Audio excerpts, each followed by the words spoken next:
Hey there. If I remember my ramblings from last time, is we're going to try to level up Alphen. And then do a bunch of side quests once he can inquire. Hi there. And then,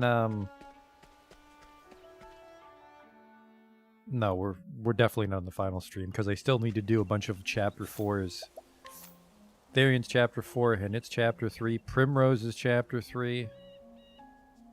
Alphen's chapter 3. I really just want Alphen hit like 50. I want a nice well, I think you're asking for a lot trying to get XP times 100 even once, and I want it a second time for Alphen. But I equipped all the XP boosting shit, right? I sure did. Ugh. He is not optimized at all. Alright.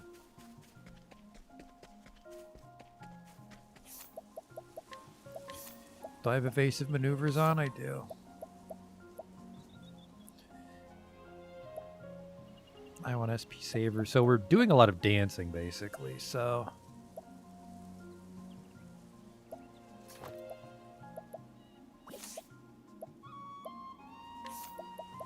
he has overheal, which is nice. I don't want that. I don't want that. There we go. We'll just dance until we get game over.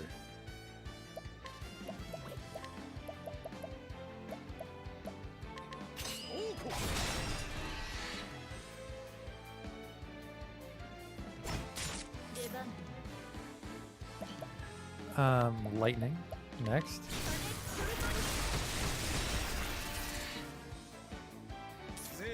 And then you're just gonna BP boost her because we're just dancing.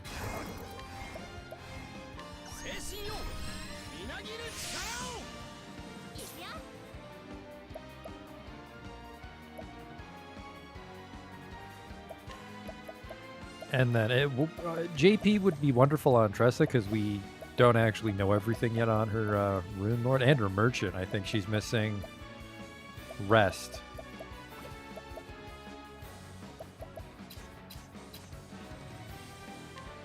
How come you didn't get stunned? You must have dodged the Ulbrich move.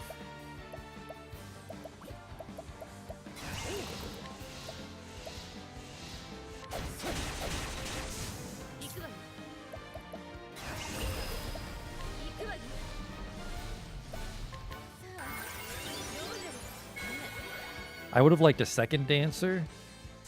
We'll have to try that with like Hanit. Oh, fuck off. Don't mind me just killing everything. I guess actually because of all their sorcerer shit,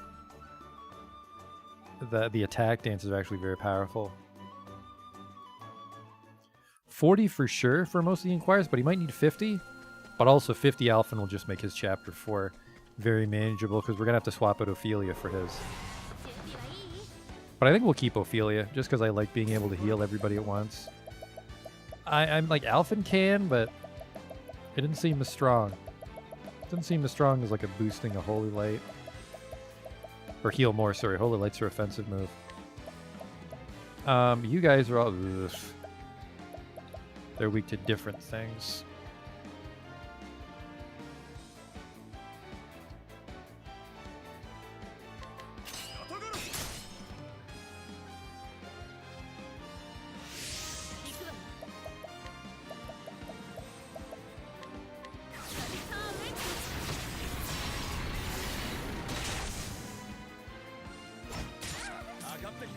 Yeah, double XP isn't terrible because we've already got the boost from the job and the accessory. Oh, what are you even gonna do here?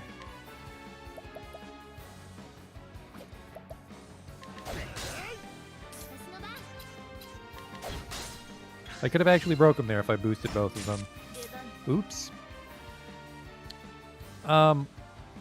Actually, he's already too weak.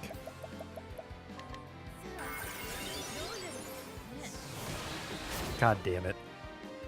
No fighting. No fight dancing.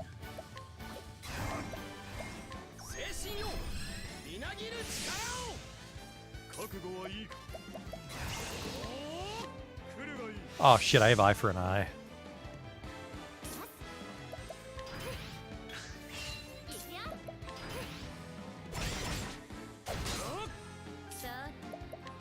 Probably our last dance.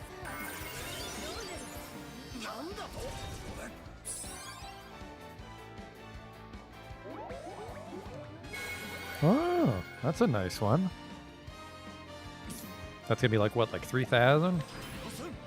She's silent, so she can't dance.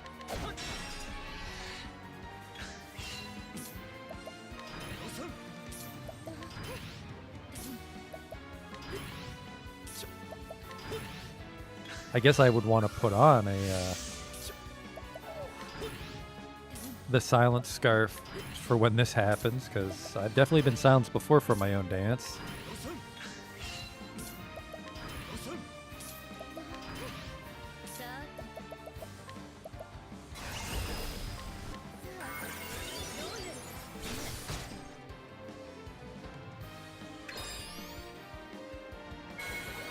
We already got 5. Don't rub it in my face, dance.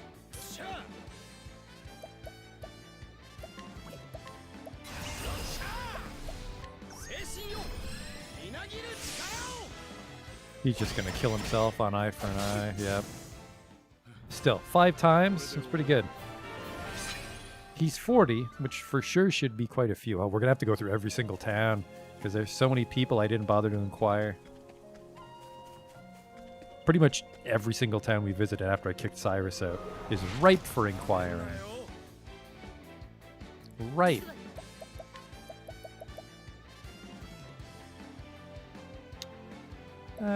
Wind? Uh-oh.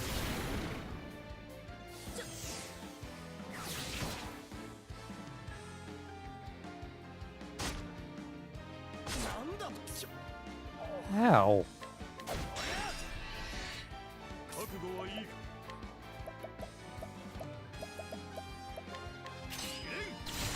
Oh shit, I forgot that single target.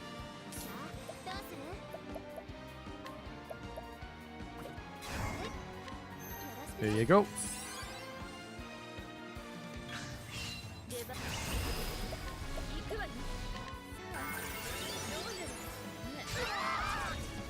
Uh-oh.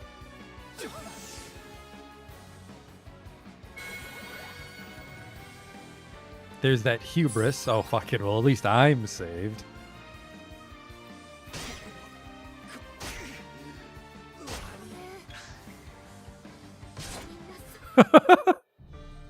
We're off to a great start. And I'm just going right back in.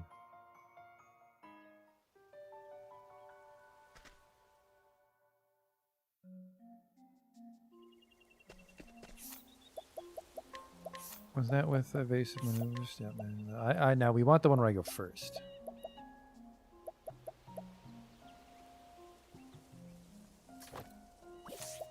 That's fine. Should just fight near the save point in case we get a really juicy boost.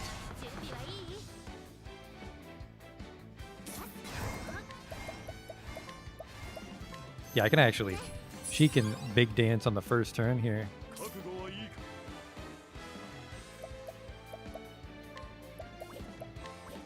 I think I need to take off eye for an eye while we do this.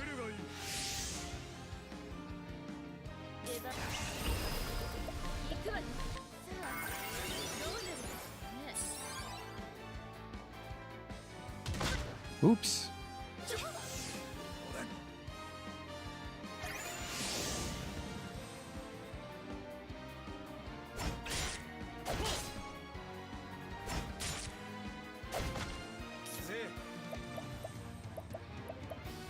Can't even concoct.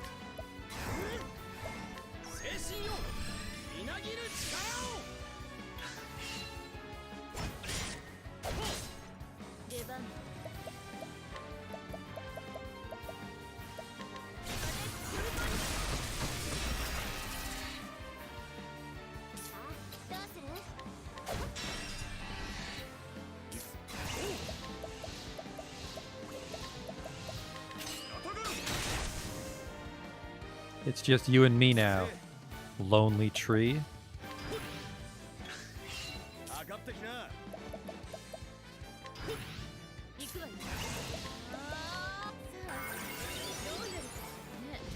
Oh. Well, we had a good run.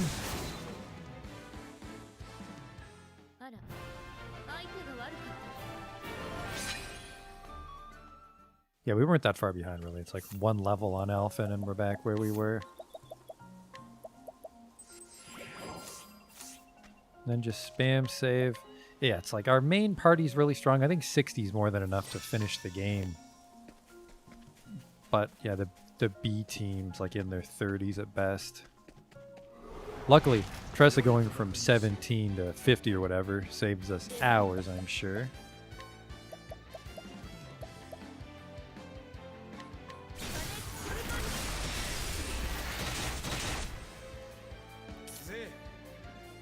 Okay, then give him one of these.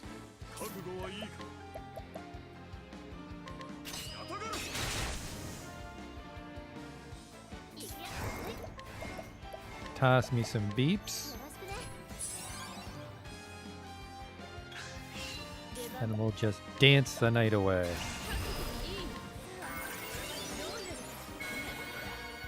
Tressa needs those.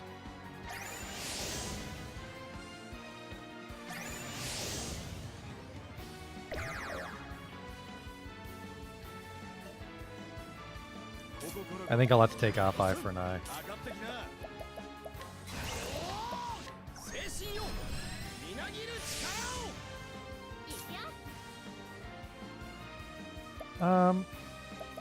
Yeah, you can just keep giving out BP later.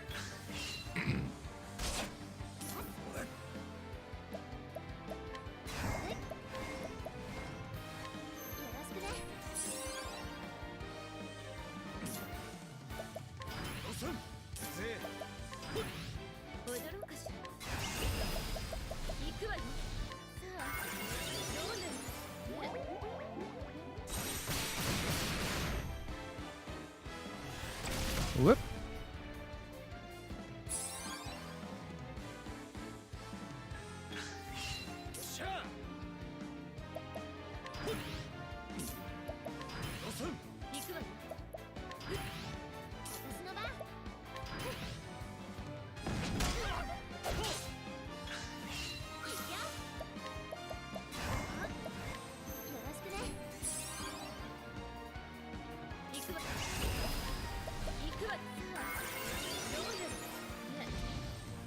Joke's on you.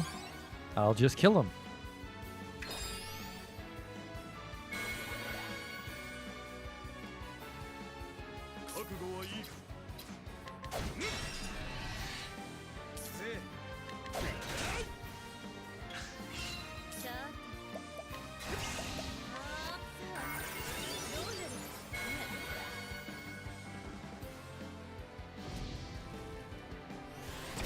Oops.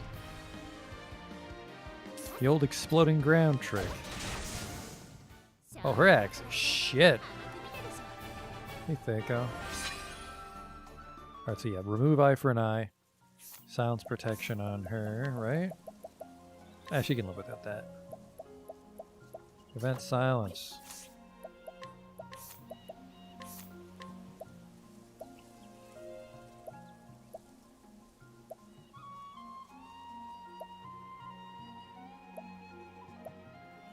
Attacking first in battle will help.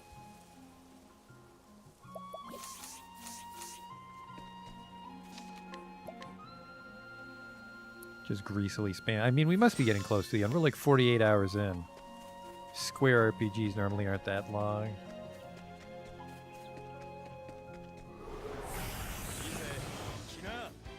Super snakes.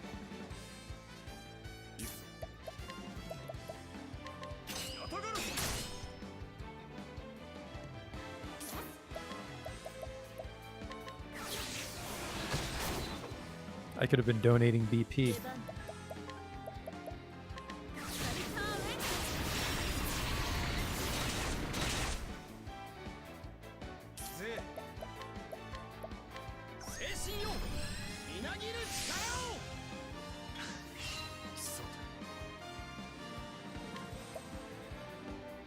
I'm just gonna slowly kill one.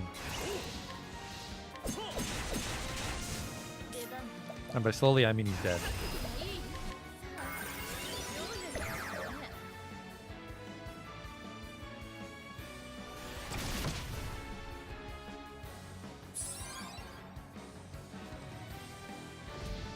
Whoop.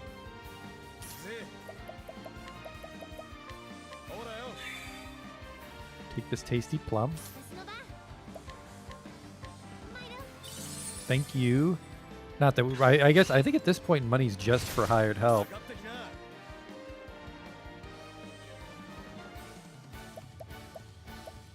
Yeah, BP boost, I feel it's like you'd boost and then when she's boosted that turn, that's when you'd feed her a pomegranate.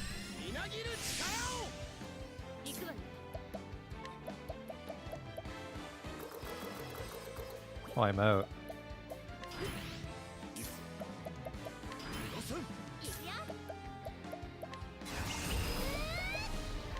For BP, you're welcome.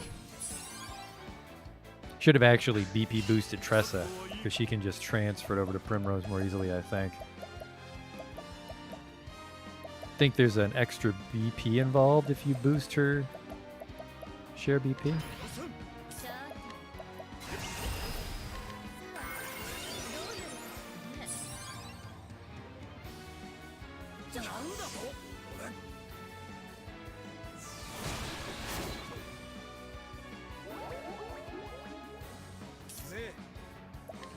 I'll give her a little bit here.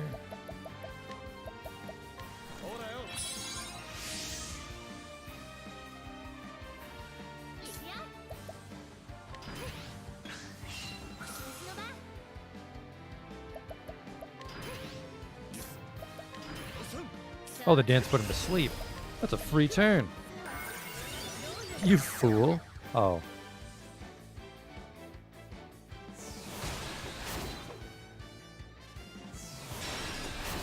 Ugh. Kind of want to give him some monster perfume. I wonder if that ore will protect me from the critical backfire dance that kills you. I have one monster perfume. Ooh, I mean, why would I want pseudo cider? Weird. Just hey, you have some perfume. There you go.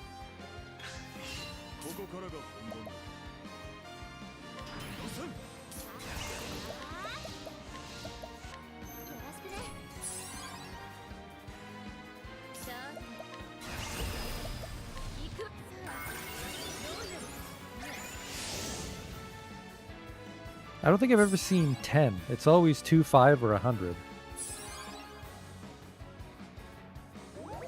Well, putting him back to sleep is nice.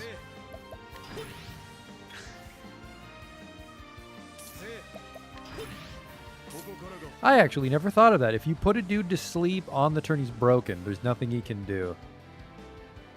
Because he doesn't get a speed boost if he's already out of his break. That is fucking sneaky. I mean, how to reliably put your foe to sleep, though. I think there's weapon procs, but that's not very reliable. Uh-oh. Actually, I think the Divine Blessing maybe protected us from the Whisper of Death in the air. Alright, you've got to go. Hang on. I think if I olive her, we can do a super heal with Concoct.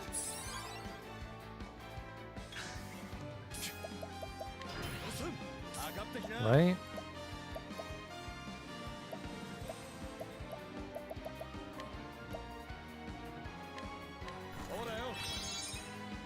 Oh, not super strong.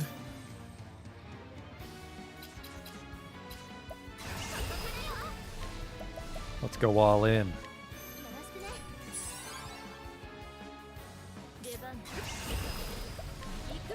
Some do or die shit here.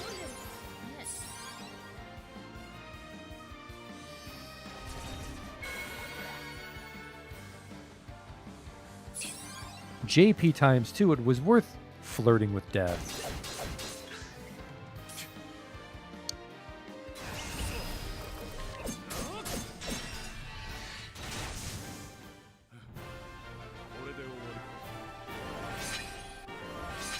That was only 360 JP, all that work. He's level 40 now.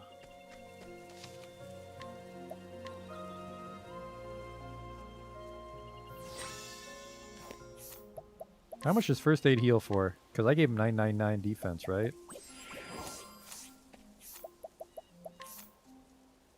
No, that's Ophelia can get to 999 somehow. I forget how.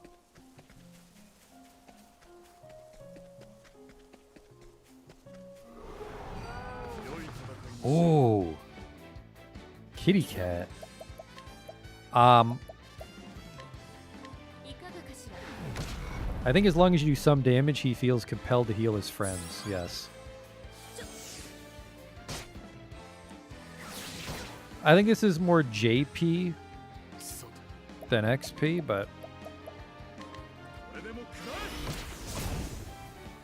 So here's the problem, is the cat will die after his friends, so we can't do any dancing. Yeah.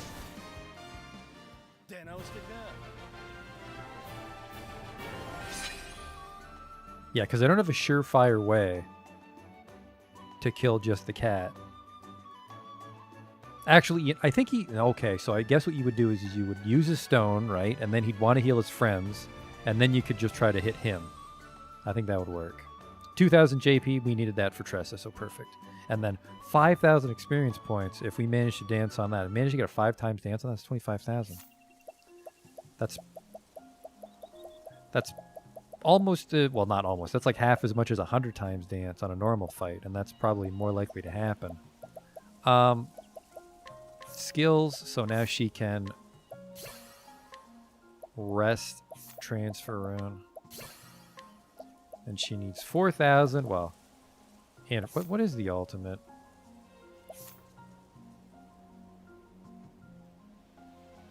Elemental attacks performed by a single chosen ally will help for critical damage. Things to equip. And then he's got his, yeah.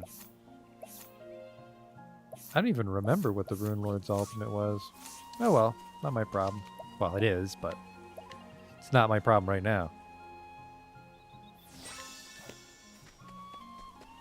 I think 45 is what we'll go for.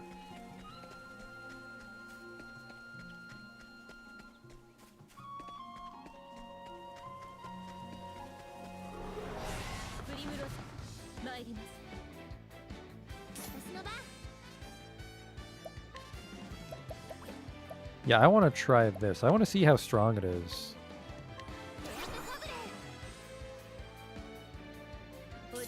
Because I can rest to recover her SP. That's the main reason I'm doing it. So I guess in that regard, if you boost rest with enough elemental defense, that you might be able to make Tressa your healer. Very risky though, because when she loses transfer and she can't heal the party. Let's go with ice.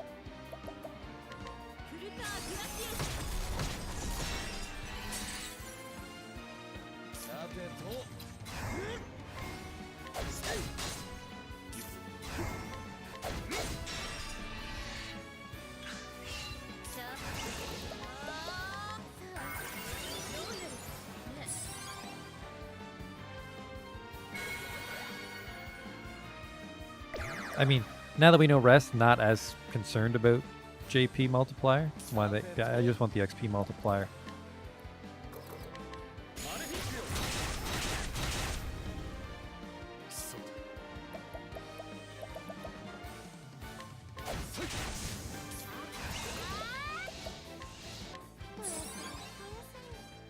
That was kind of shit. It's good for SP, but I can't main heal the party with that.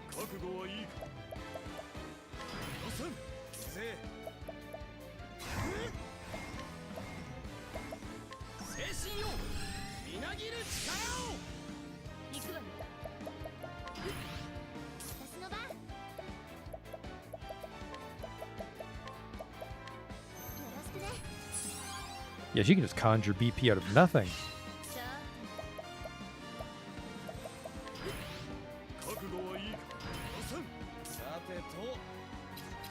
Why have a dagger I do?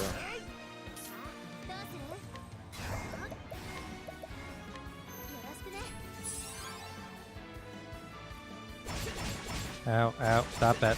Stop it.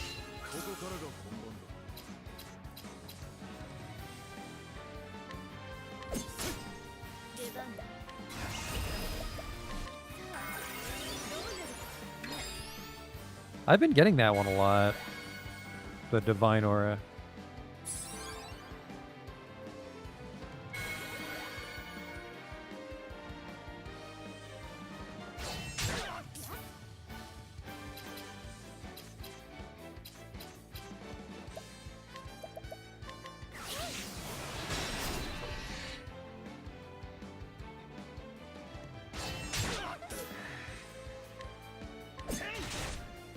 Whoop! Should have last standed there, actually. He's got like 100 hit points. I lost it, didn't I? Yeah, I did.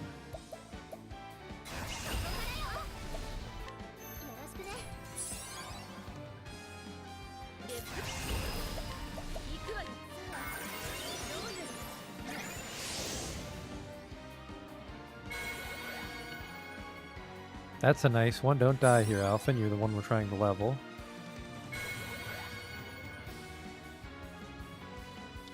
I kind of wish those added up, because that would be easier to compensate for how rare the 100 times is.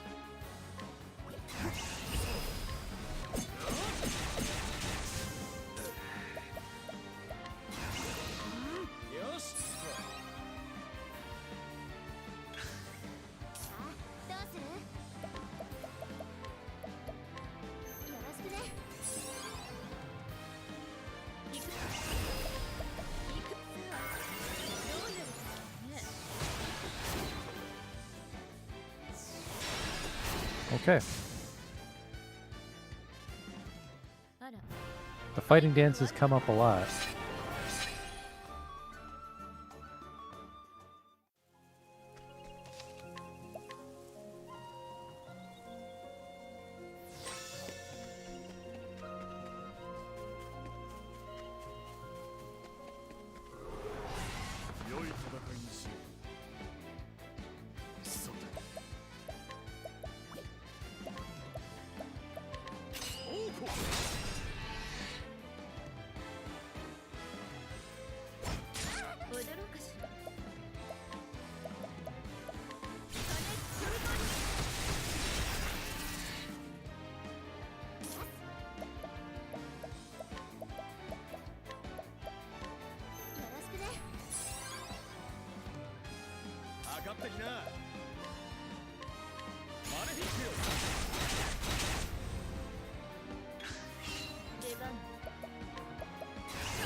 The dance has a lot of different outcomes, so at least you're not like seeing the same one or two things, although some of them are pretty common.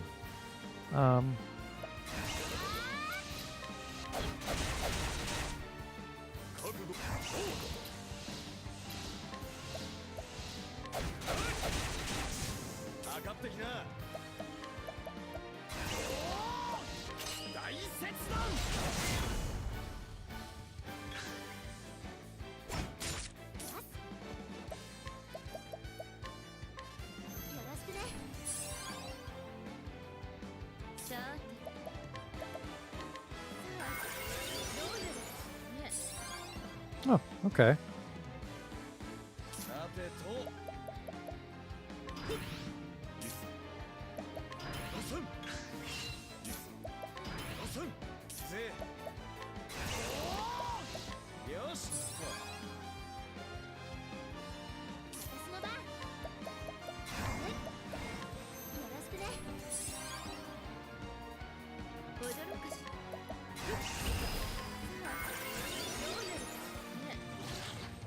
Oh, that's the one that makes him super strong.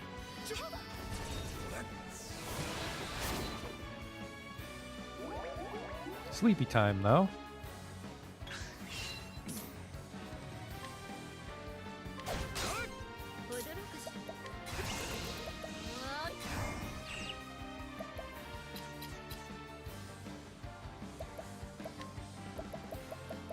I don't have a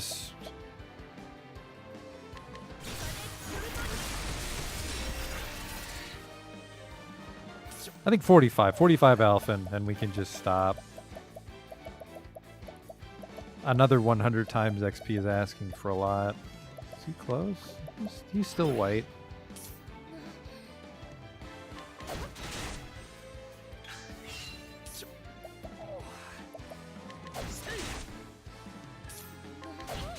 I guess I can't actually go on APP when I'm silenced.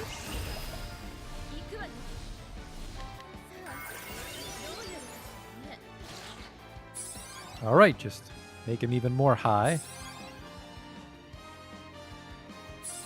Ooh. I've only seen that one, I think, once before.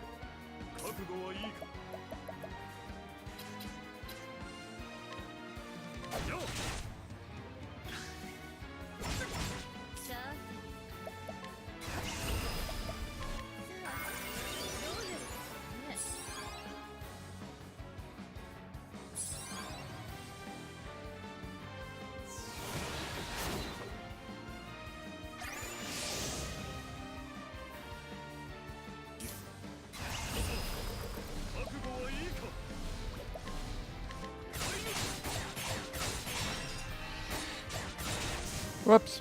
I got a little carried away there.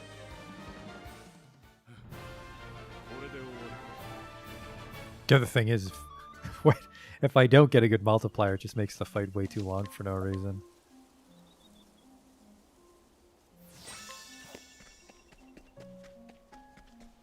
Just run in a circle, everybody. This is fun.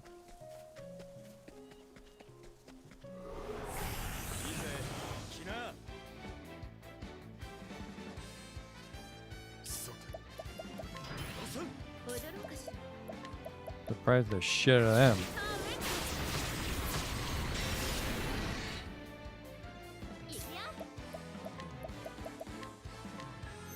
Did I find the captain's badge? Yeah, I'm wearing it.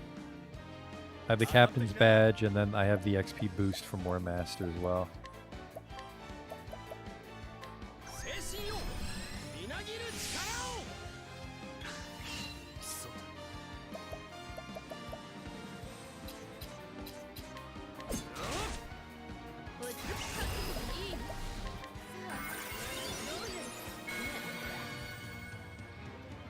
The 5 times, I'll take that.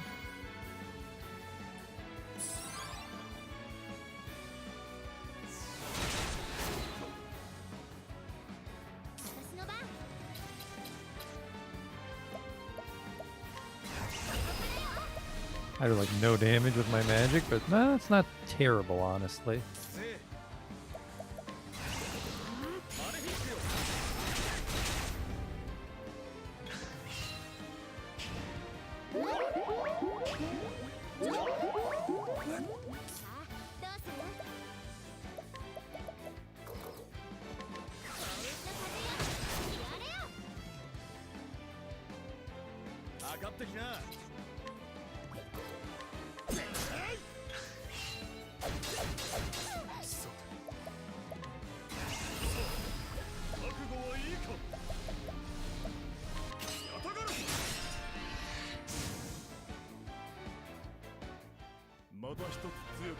What's this? 2,000. Man, 67 Ulbrich, 67 Primrose. They're the core of our party. So that's good. I think they're overkill. I think 67's overkill. But everybody else is just out of whack, so they're just going to be super strong. Because I need them, bring them along to level up the stragglers.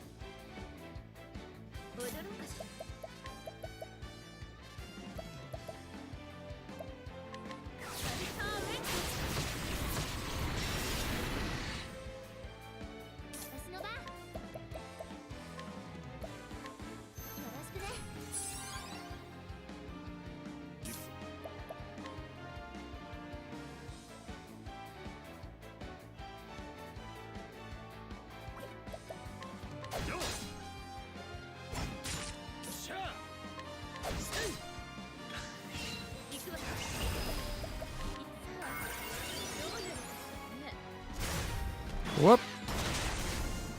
Okay, see ya.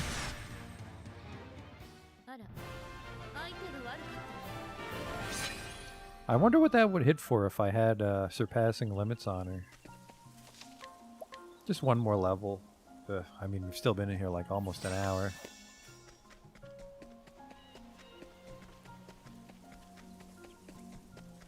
Whee!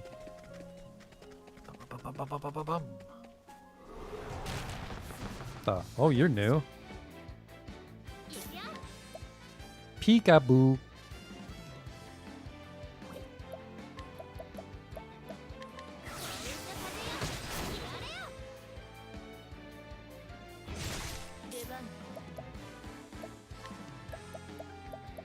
I'll try dark.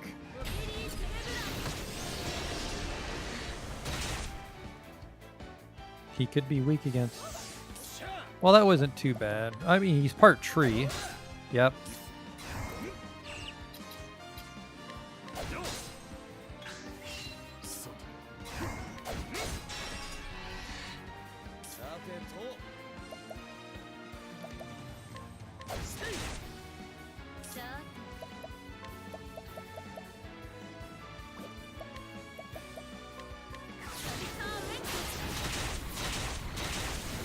Alright.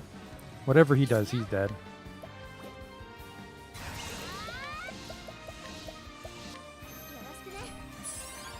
There you go.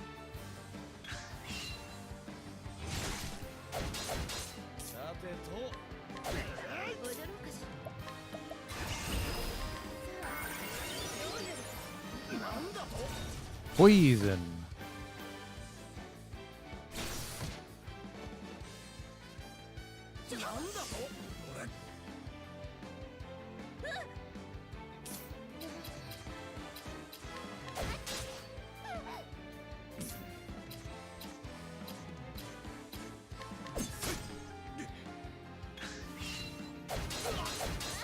Kinda hurts.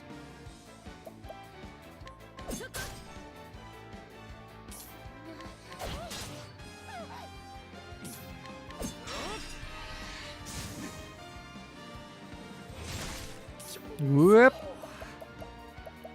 More XP for the others then. That's one way to think of it.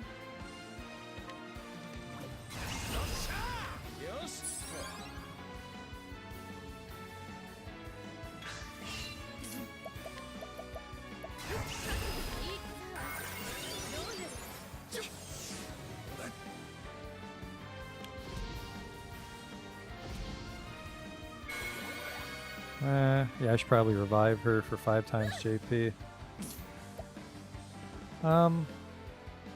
I took off eye for an eye, so I'll do this.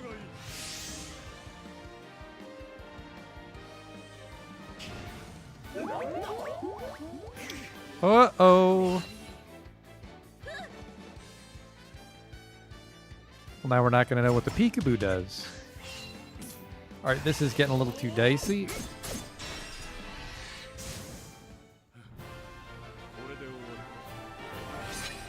Nothing noticeable, whatever. Peekaboo indeed.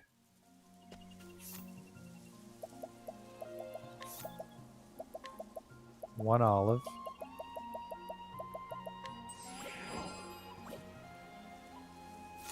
And then he can do the rest himself.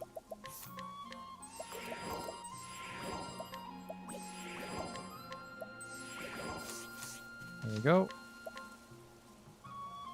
Almost 45.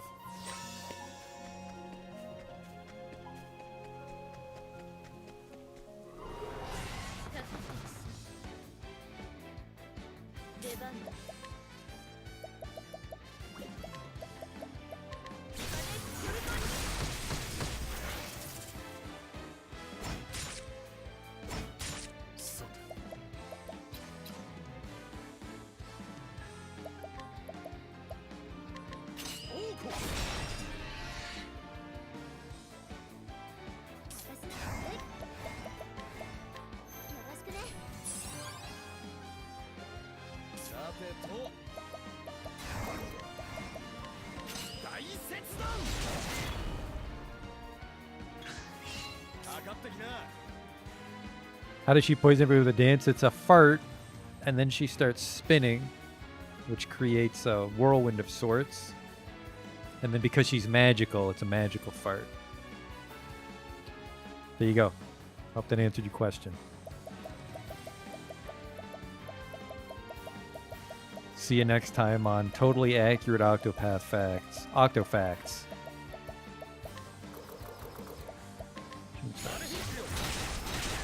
Ugh, 90 damage? Get your shit together, young man. This is why we use Ophelia.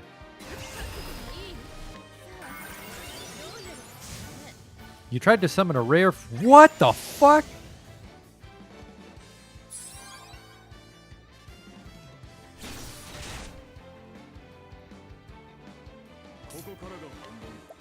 It's me, a cultured Kate. I don't know how to fucking get him for sure. I mean, he's stunned. Can you dodge when you're broken?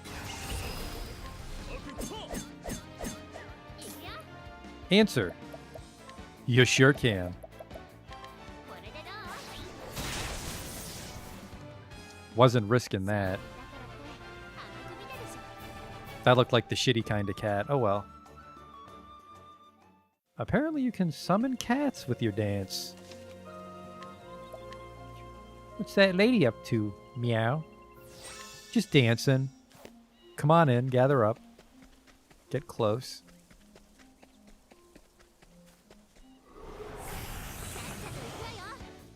That cat actually seemed worse than the regular enemies in this zone.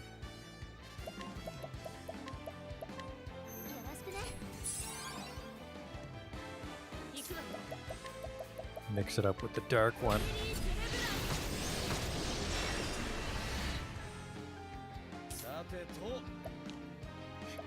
Take this mediocre attack.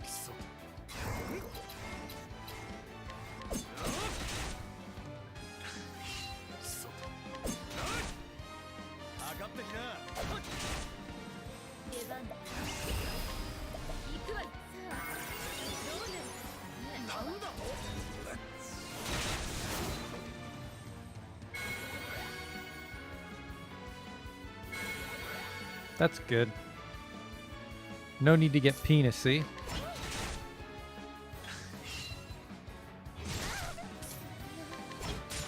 Well, I don't know why I'm using my spear. One more for the road.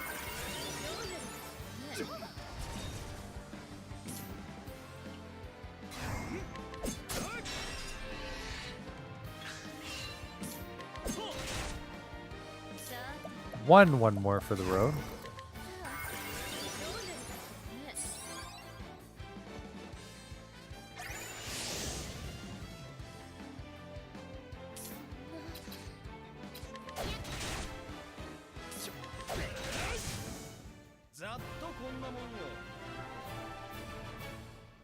So like one fight, boost or no boost, one more fight should get us to 45, and then we can start cruising around doing side quests here.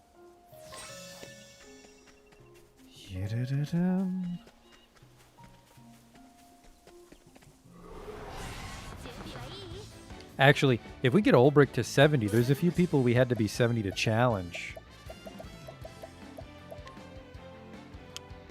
That's weird. I've never fought those ones in the back, apparently. Oh, they're a weaker version of the guy in the front. Are they? Forest Rat King 3, Forest Rat King 2. Weird. Not weak to lightning. Not weak to sword. What is going on? She can't afford to dance, so I have to give her a plum.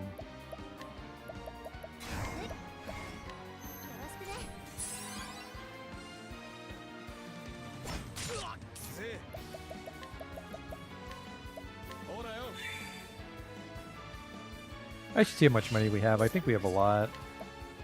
You know, I just realized I don't think I've ever seen a money dance.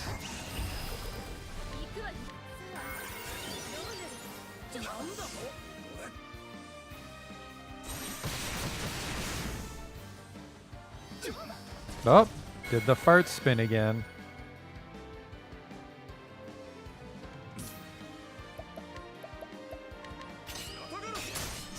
Oops. All dead. I'll take it. Level 45, let's start inquiring about the wonderful world of Octopath Traveler. We'll start here. Yeah, I barely touched Northreach, that's right. $4,000 just on the ground. Sorry I'm late.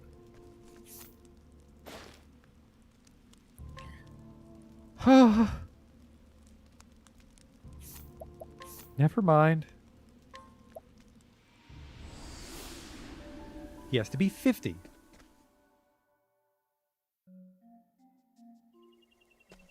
Good thing I went to that town first.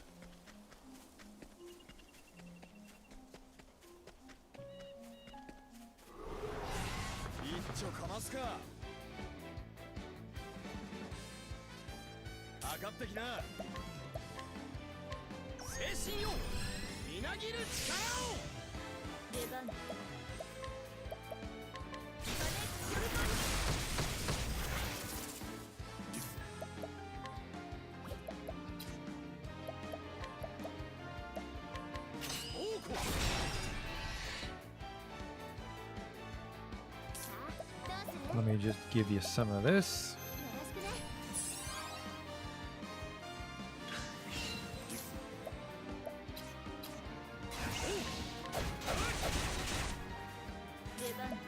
Tougher than he looks.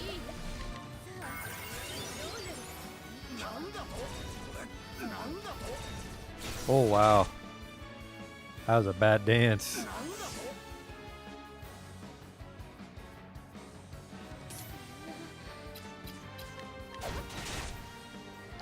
Poison's actually really strong for right now. I almost wonder if I should put on antidote stones on people. I just did half my health dancing on myself.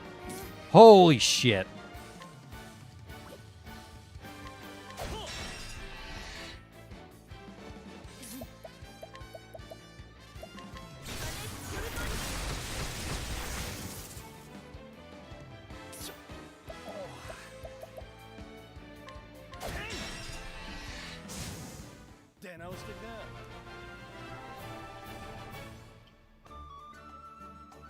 Tress is almost 56.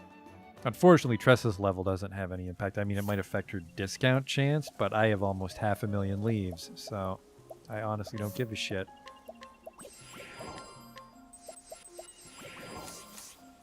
Do I have enough to... Yes, 50 is enough to keep dancing. Yadadadam.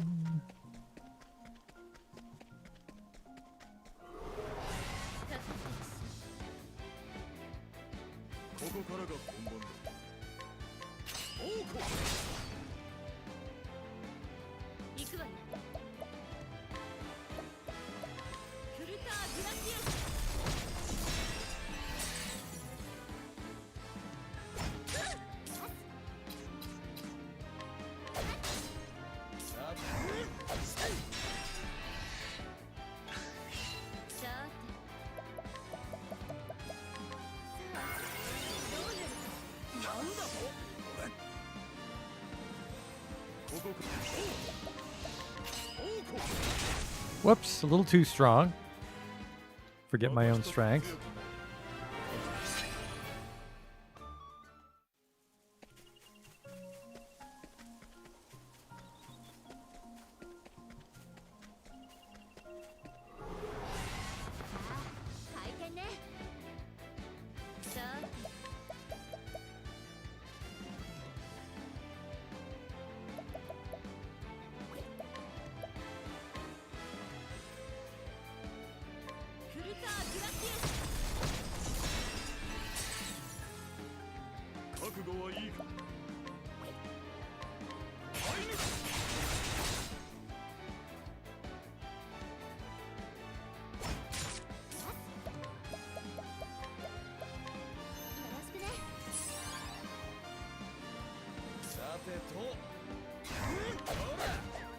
Oh, Alfin.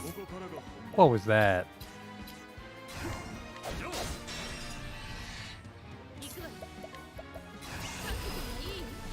Oops. I guess because, yeah, her magic's so fucking expensive. And that's with SP Saver. Oh, because I have the one that makes spells cost more but hurt more. I think she has it on still. Might have taken it off for this part.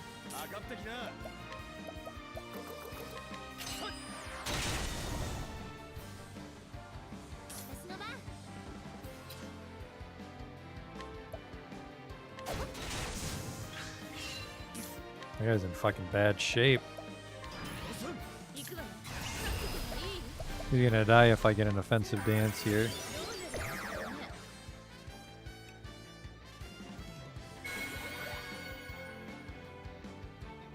Just my luck. But then if you dance too early, they're all tip-top shape. When you kill yourself and they beat you up. These next 5 levels are going to take a lot longer, let me tell you, those late 40s. What's the danger level here anyways? I almost wonder if the ruins in Duskbearer would be quicker, but I think those guys are a lot more dangerous.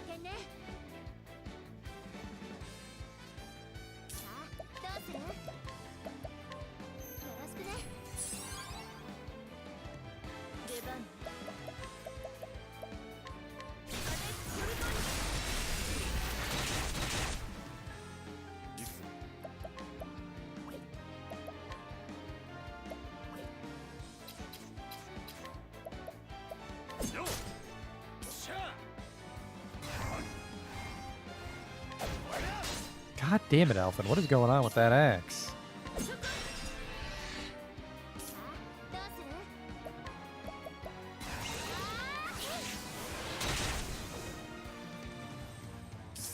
Danger level 45? Okay. He's yellow.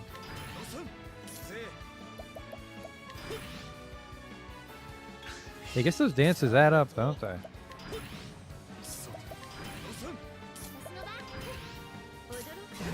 What does a dance cost her? 12.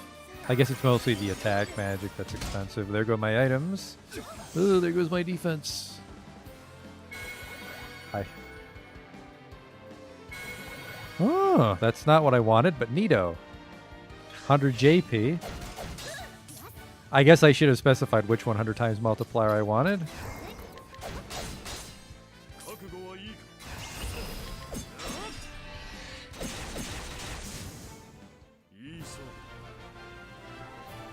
$21,000, you know, 21,000 isn't even that much is the sad part. If I wanted to grab like a lot of passives right now. I think I could actually go grab the Surpassing Power on Primrose if I really wanted to, but there's too many juicy subs she already has.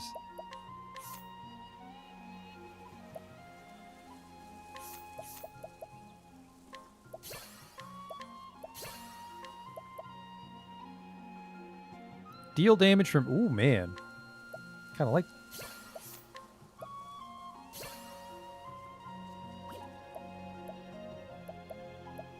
Yeah, these two, they can just grab other classes' passives if they want them.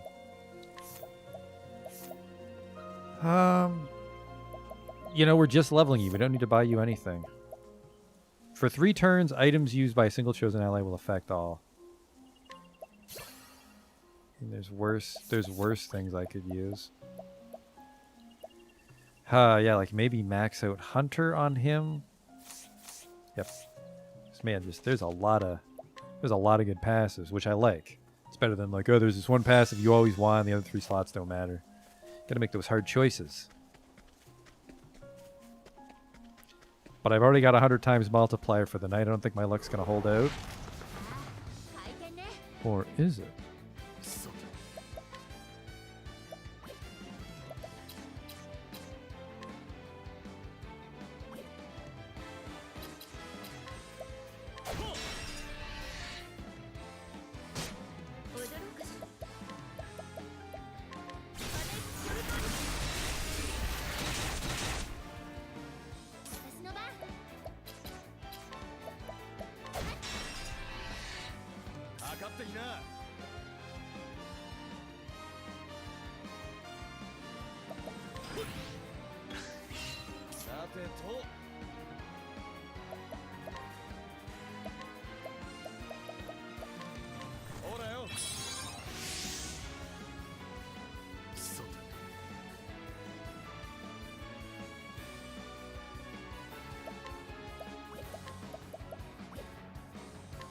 Man, his shit costs a lot.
Oh!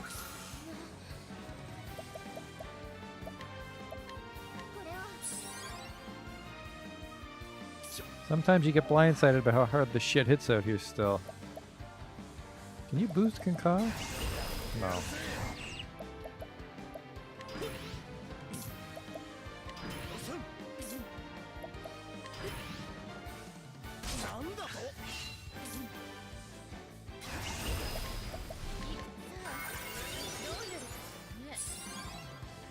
Well, I did need a heal. Oh, I needed those.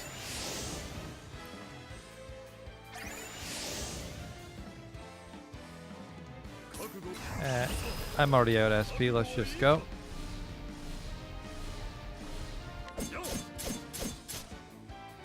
Or not.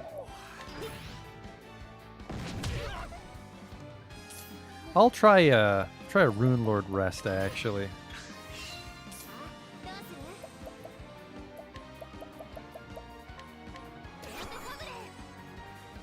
Oh, why are you still silenced?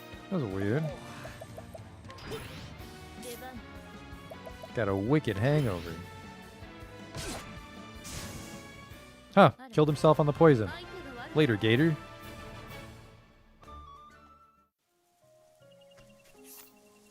$68, yeah. I was hoping he was 70, but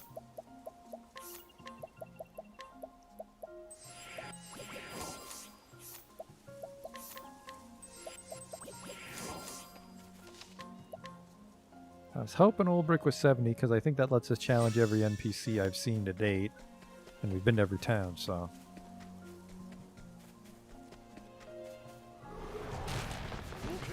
A peekaboo again.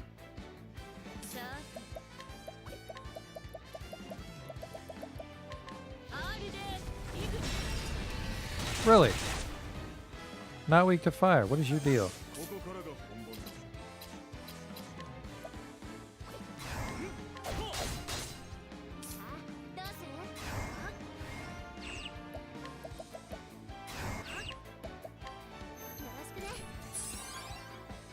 Maybe light, maybe because it's a spooky tree. There you go.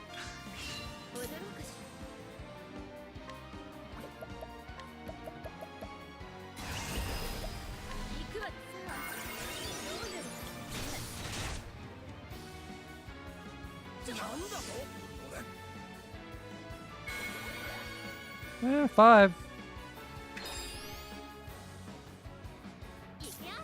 Let's counter blessings on this one and just end it. God damn it, your axe is awful.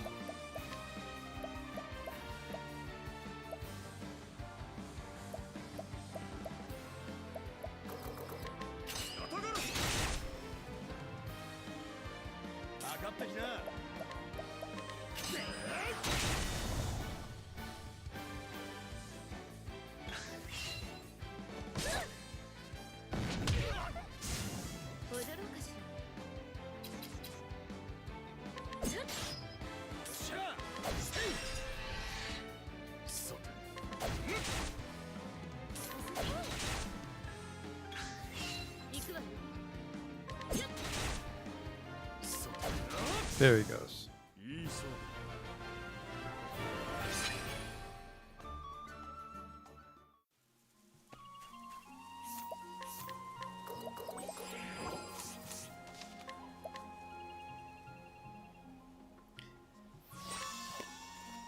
I mean, leveling at a decent pace, all things considered. It's not like we'll be here all night.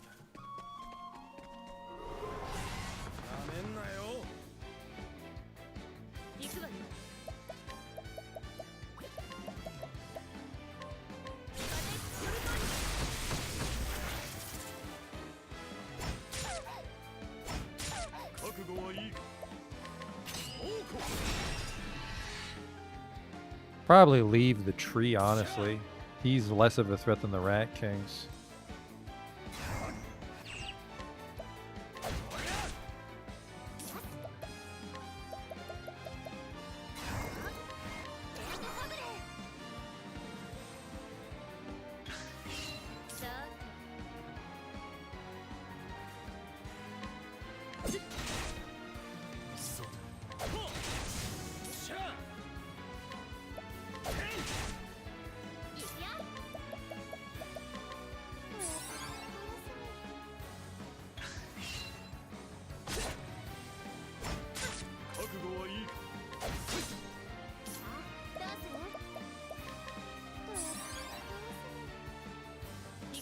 Hey, Justin. We're just leveling up.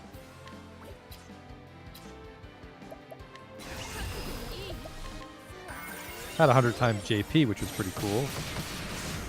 Alright, now it's just that tree. He's probably going to die in the next defensive dance, though.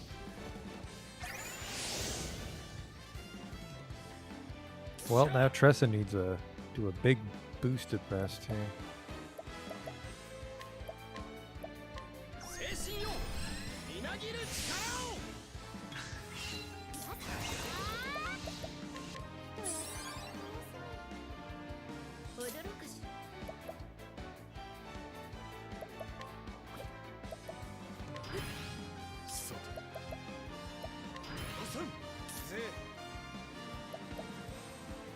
What was I doing? Tressa can donate even if she doesn't boost it. I can never get my head around that part of it. She doesn't need to boost it.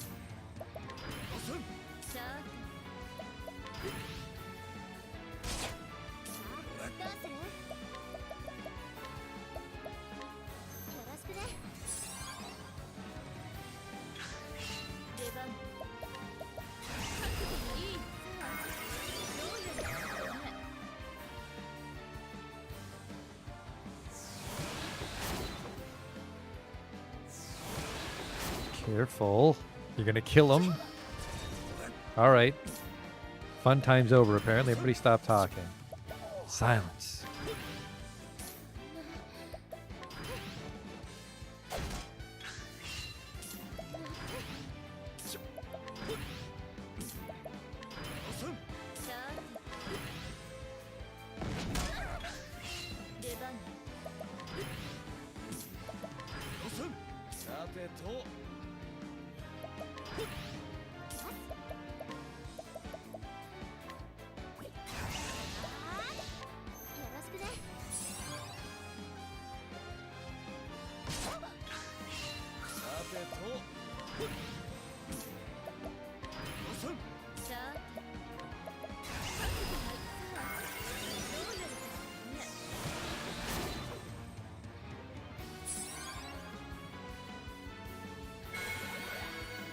Double.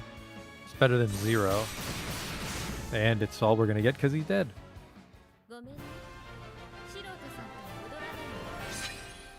I mean, 69 Olbrich, 48 Alphen.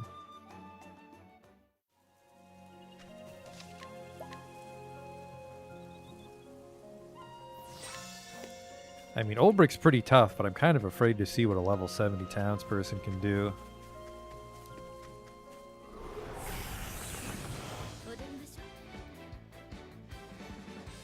Surprised the shit out of him.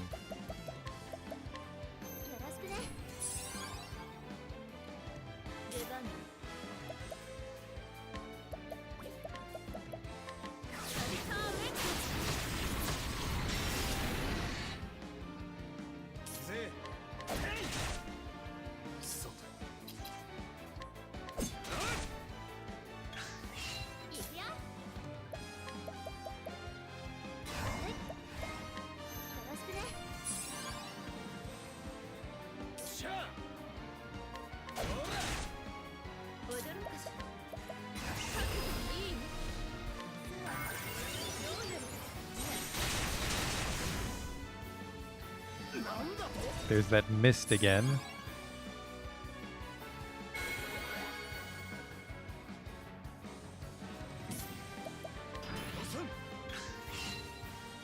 Yep, he loves to cast Soporific Breath when he's the last one. That's everybody? Oh shit.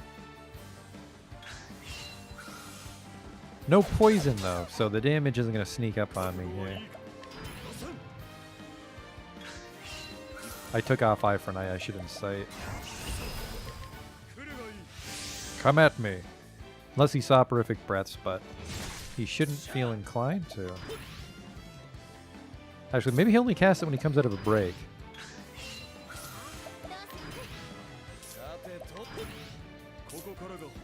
Oh, the Ophelia ultimate would have been great.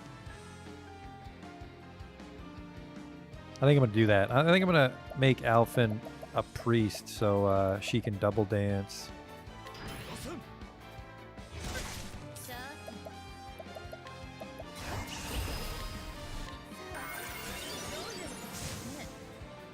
Oh, shit.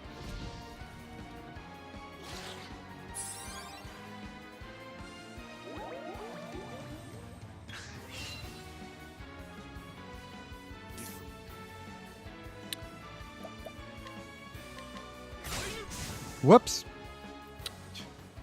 Not as quick as he thought. Still a juicy pile of XP there.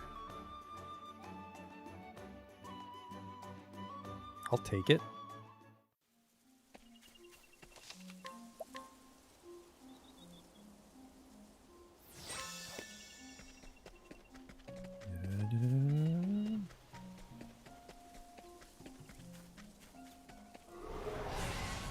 Ugh. There's a risky dance.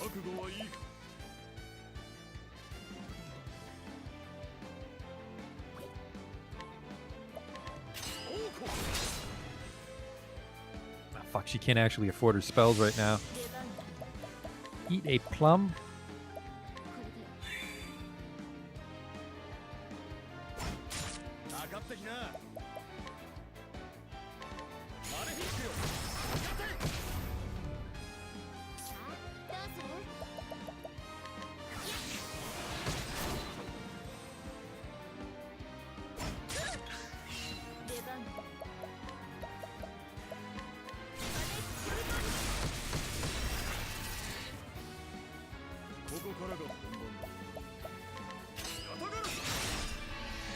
Oops, that damage snuck up on me there. Yeah, only 800 XP normally.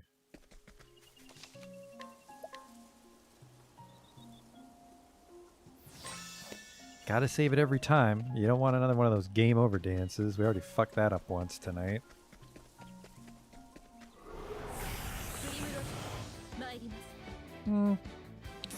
This one's not too bad.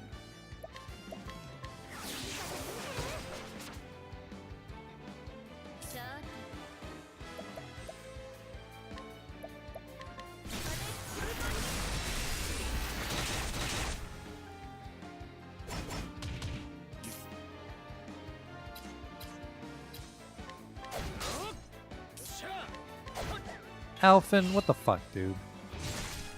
This axe is so heavy. It's literally your job to hold the axe as the apothecary. Christ on a cross sometimes.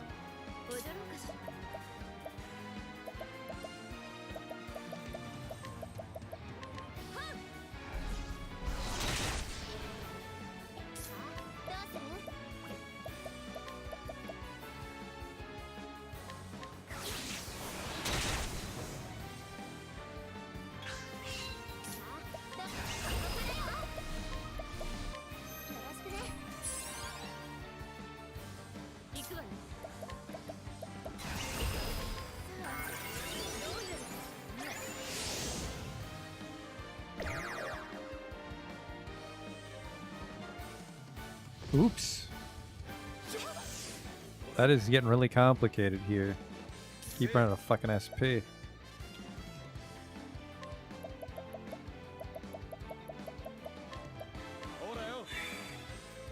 How weak is that guy? A little baby pomegranate.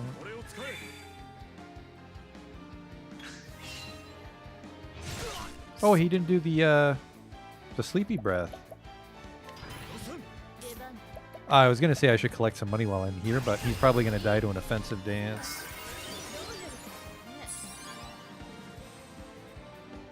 Yeah, there it is. Uh-oh!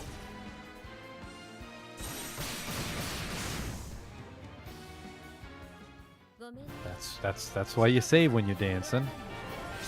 Only one last level on Alpha, and then we can be on our way. It's like an hour and a half. Not terrible in the, you know, the world of JRPGs.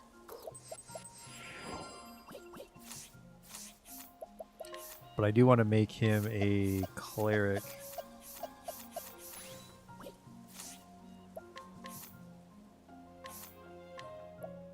Perfect. He's already there.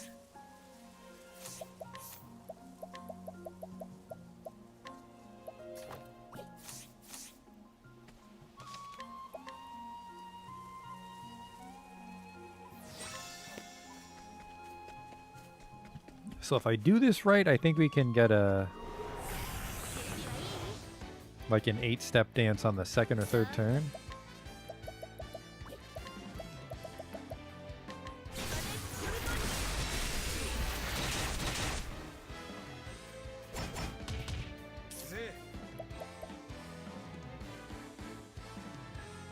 No, because I don't know BP boost. So he would have to take the one where he starts with an extra BP, which I think we can pull off.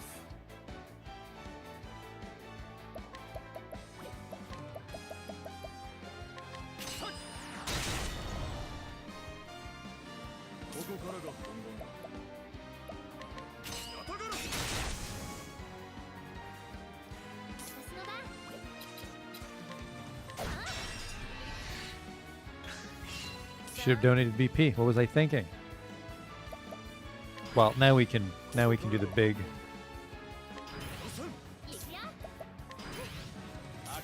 Right, I'll go first. Perfect.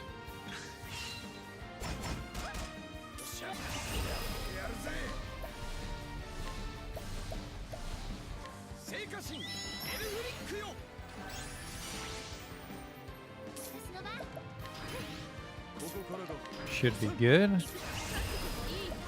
8 dances, assuming it lives. It should. It's got almost full health.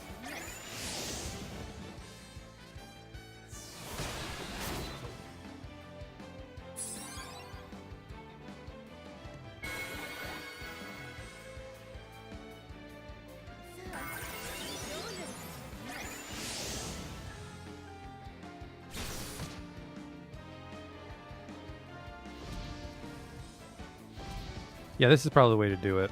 Not that part where we lost all our SP and BP, but the double dance.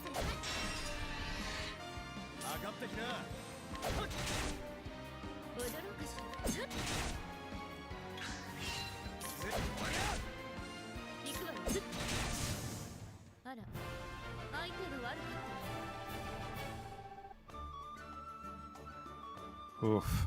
9,000 for Old Brick to hit 70. Oof.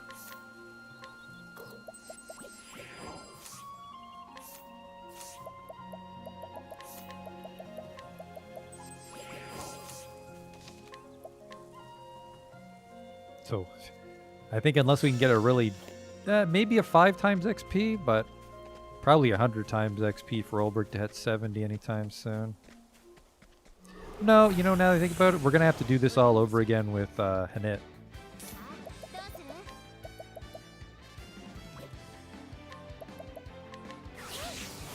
So I think he'll have enough time. Well, Therian and Cyrus also need to level up, but Hanit really needs to level up.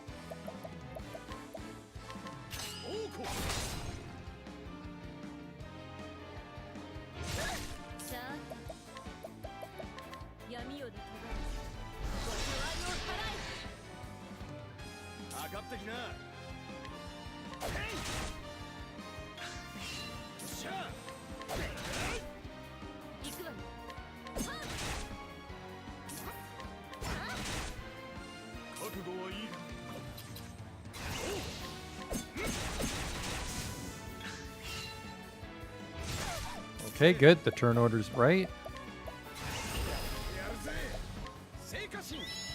Now the show can begin.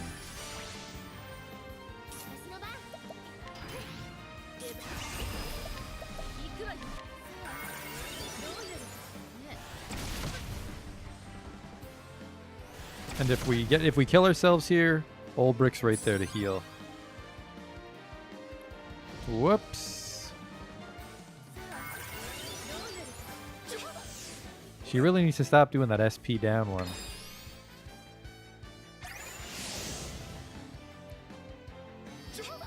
Oh no.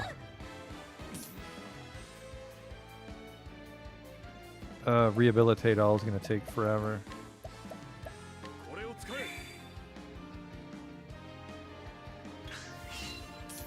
Actually, does rest? Yep. I can cure poison next turn. As long as she don't do that.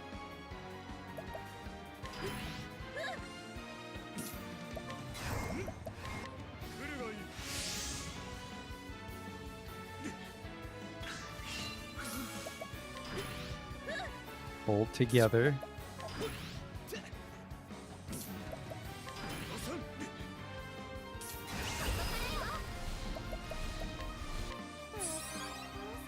There.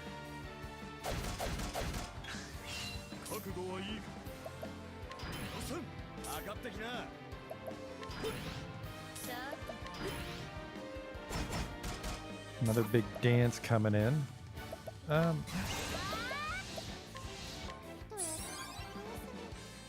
Rest again, why not, right?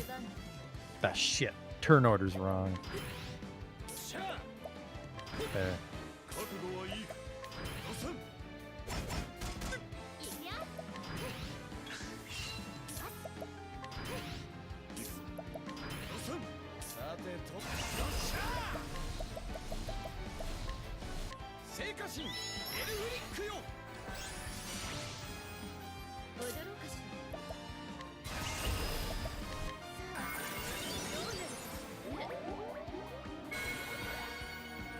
I think that might be enough to get him to 50.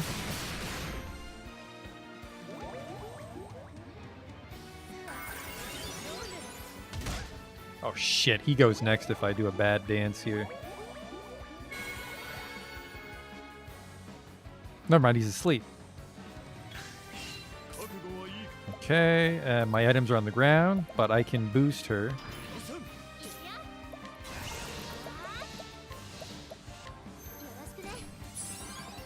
So we can do it again.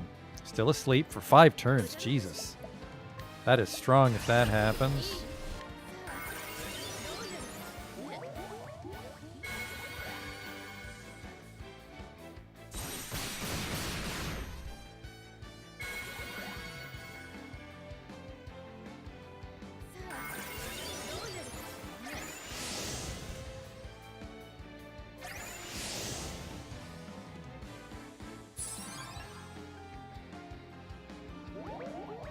Yeah, whatever. That was double XP.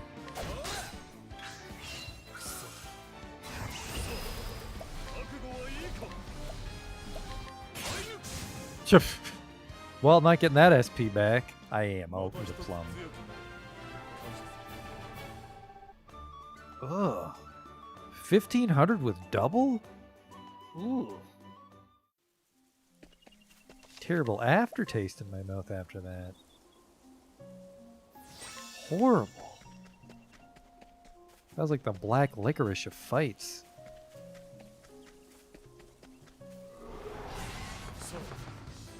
Not that these guys are any better.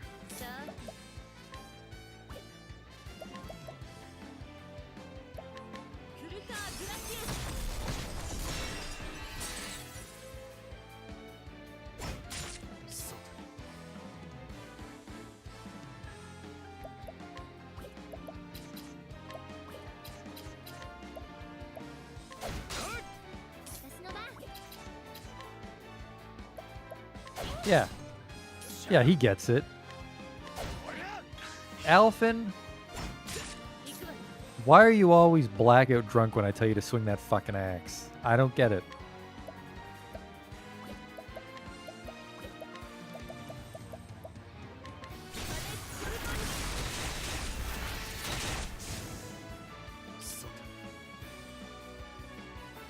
He is in shit shape.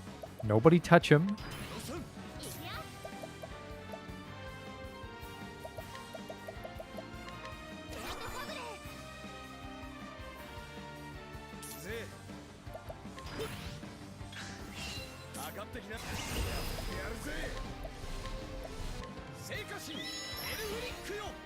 If she gets a single spell on that dance, he's gonna blow right the fuck up.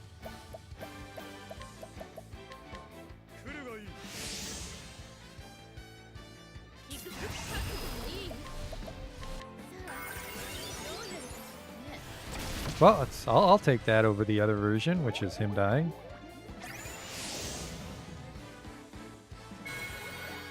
I think these guys are decent with double XP. And we're gonna find out.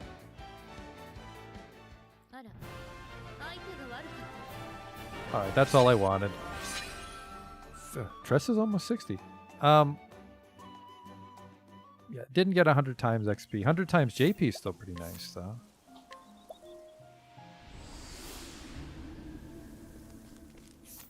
$5,000 on the ground again. A guard posted by the gate of Northreach. His vices have led him to surreptitiously serve his gang of thieves, to whose leader he reports any sightings of suspicious new arrivals. Ah. For the Therian chapter, new weapons for sale in the weapon shop.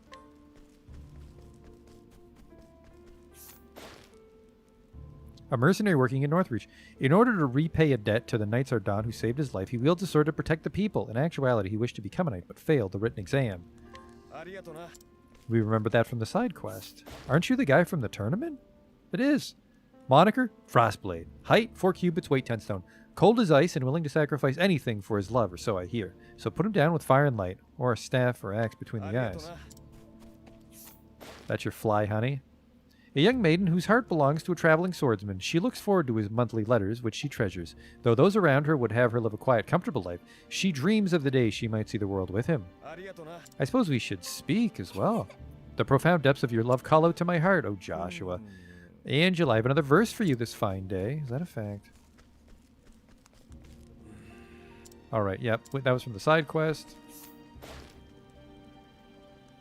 A man blessed with divine fortune. Valuable treasures somehow find their way in his possession. However, since he has no eye for such things, he invariably sells them for a fraction of their worth. Nevertheless, he manages to get by. Sounds a lot like Tressa. Sounds a lot like Tressa.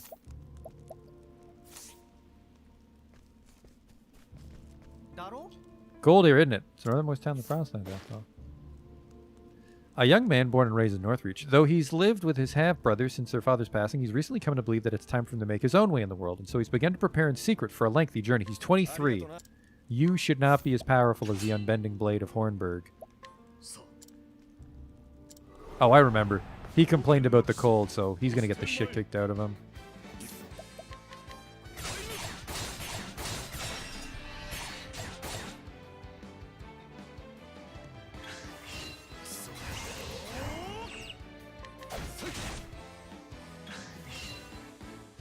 Take this, mister.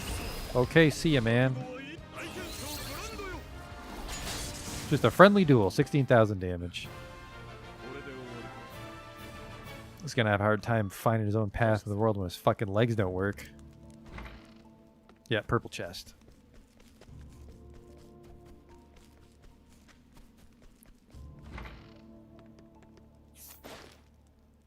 An unemployed man who was born and raised in this town. He badgers his younger brother for money, which he then wastes on alcohol. He has no intention of changing his ways.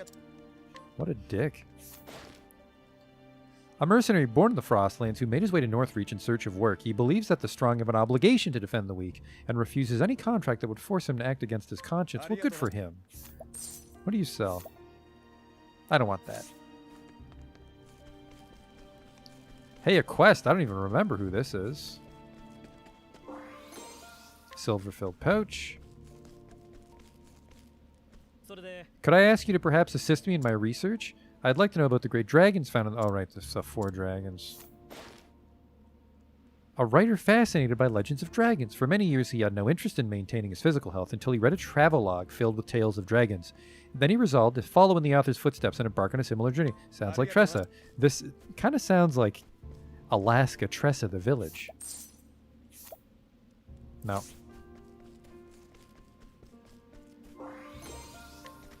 I can't even see these. I'm just using the minimap to find the hidden items. What was new in this town?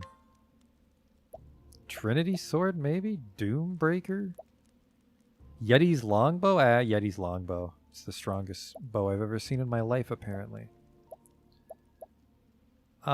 This equipment, not as much. Oh, no, Dragon's Fasts. We had to steal these earlier. And it looks like this doesn't impact her elemental attack on Primrose. I will buy 2 of them. I will buy 3 of them. I will buy 2 of them. I think I have a good chest on someone else. No.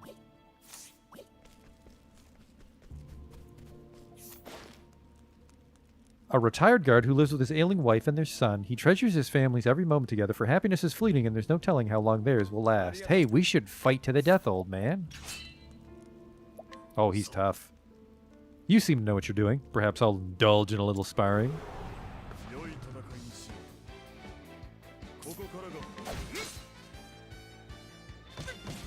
He's a wizard! I can't heal myself.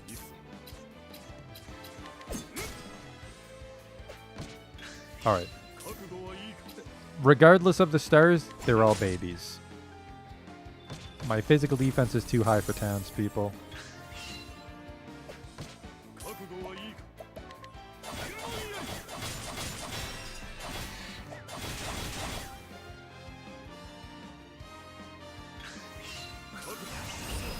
Just a friendly duel.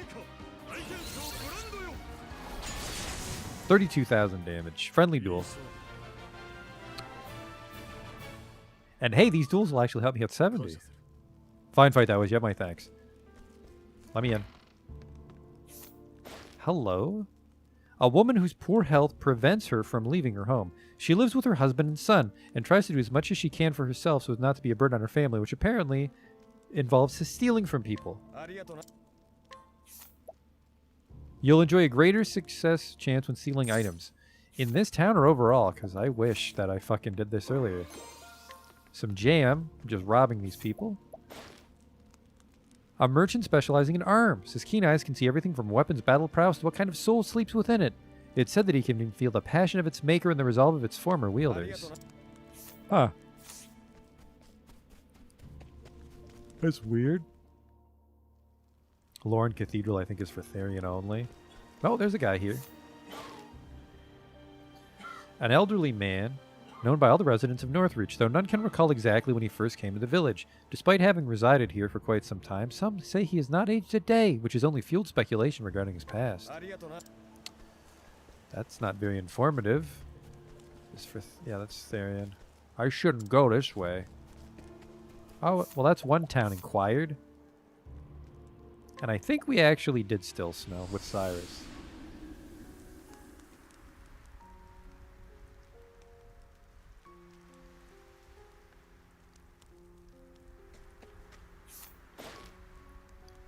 A widow living with her daughter. After her husband passed, she rarely, if ever, left her home.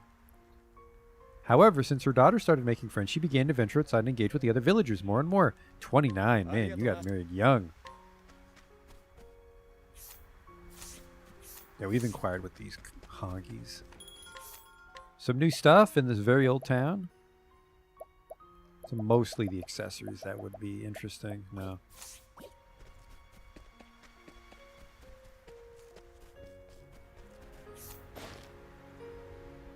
Oh, shit. There's also, like, people out in the wilderness we have to talk to. Oh, there's that guy in Duskbarrow Dungeon, remember? No, we've already spoken. We've already spoken.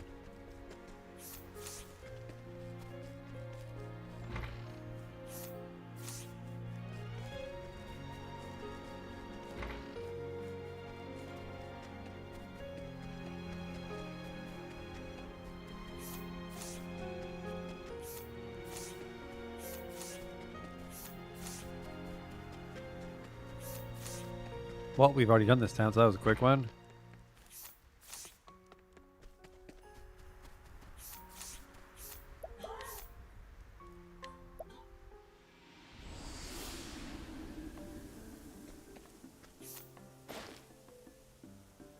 This woman who married her childhood sweetheart now helps him to run the inn they inherited from his father.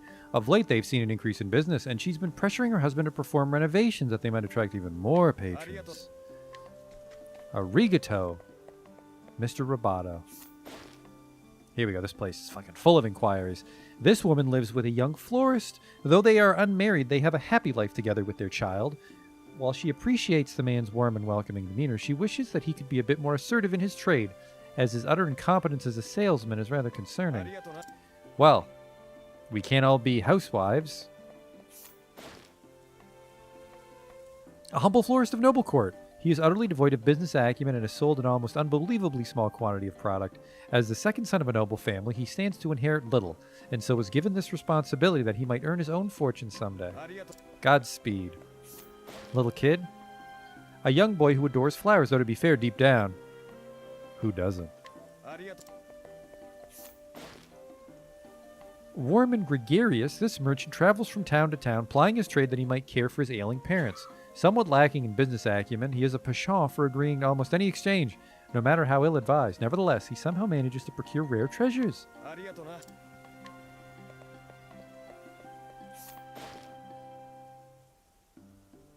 An elderly woman who is kind and pleasant to all those around her, that she might deceive them with her money-making schemes. Despite her bountiful savings, she craves ever more. 72. An old man who recently ran a burglar out of town. Lacking confidence in his frail body, he had all but given up until he remembered the short bow he had purchased and used it to chase the ruffian away. Didn't I take it? Cod your friendly bow for elderly allies of justice. That could come in handy. Always looking for a bargain. Yeah, thanks there, Tressa. A young man claiming to be the disciple of the man he lives with. He has yet to learn anything of note, though. Okay, I'm coming in.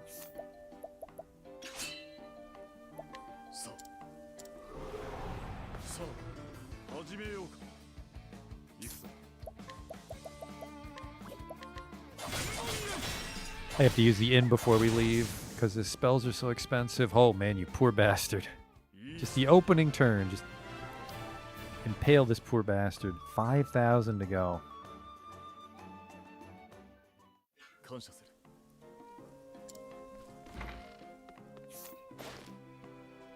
A soldier of military history and stratagems who is extremely protective of his work, he refuses to leave his home unless absolutely necessary. That means he has no students. Okay, that's weird. I don't remember you from anyone's story. Curious antique. That guy's gone. Spooky. Check the purchases as well, because there might be quest items. Huh, what's this?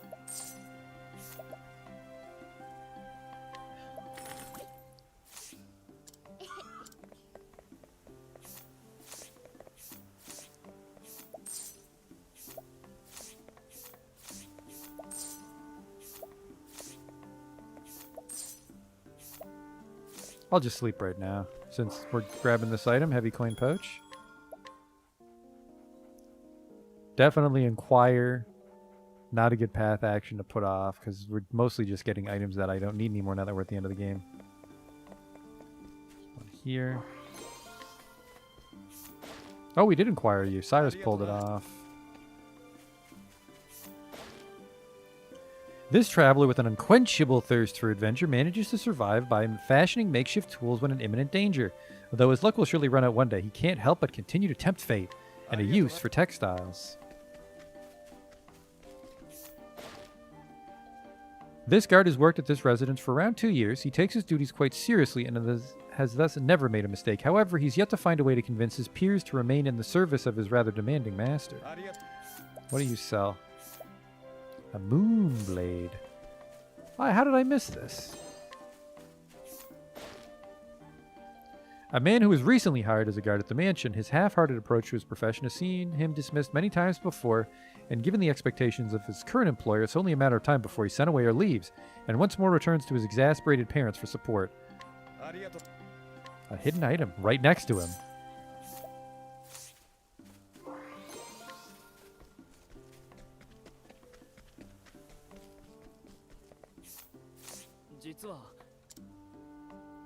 I wonder if some band of travelers might not allow me to join them on the road. Can't allure him, so I have to bring someone to him.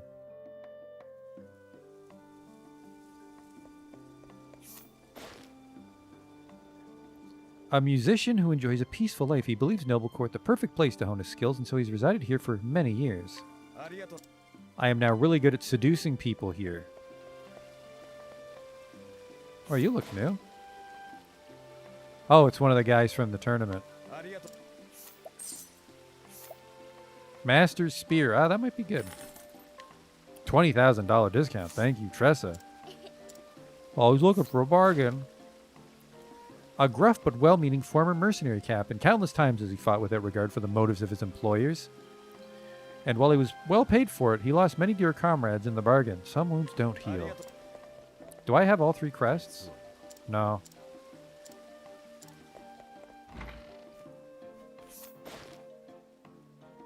Though he is ostensibly the leader of the Carpenters Guild, recent troubles spurred the others to leave one by one until no one else remained save him and his son.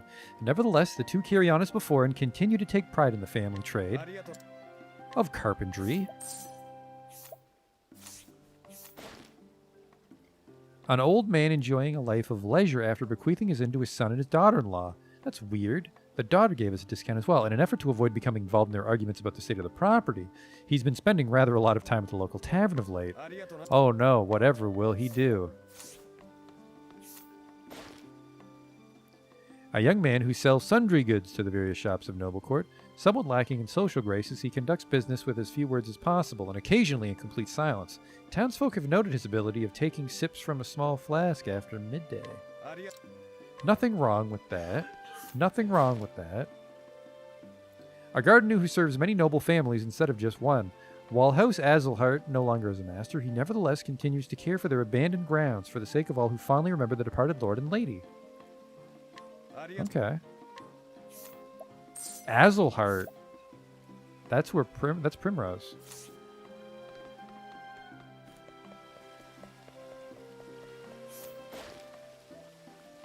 A man from Noble Court who works as a carpenter, carrying on the legacy of his father and grandfather. With the notable exception of House Azelhart's estate, his family helped build most of the houses in the town, and so he's more than willing to perform simple repairs for the cost of materials. That's nice.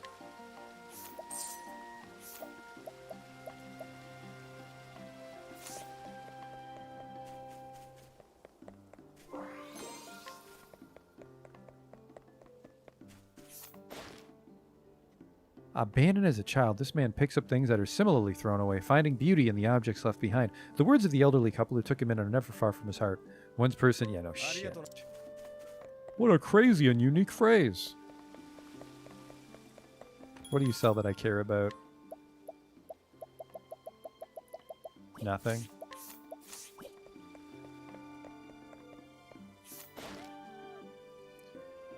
This man works hard to run the inn his father bequeathed to him.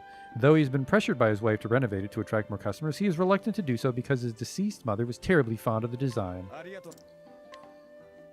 So it looks like thieving tips and tricks is just for that town. A widow who lives a modest life with her son. She managed to save a little bit every day and plans to use those funds for her son's schooling. Oh, good for you. A girl who loves looking at the colorful bindings of books. Though she can't read, she still enjoys looking at the pictures and imagines a story all her own. A resourceful young boy who excels at utilizing everyday items to create new objects. He uses leftover lumber from the carpenters and his mother's extra cloth to make toys for his friends. Since he's self-taught, however, he sometimes spends more time fixing a creation than making it. That's still noble.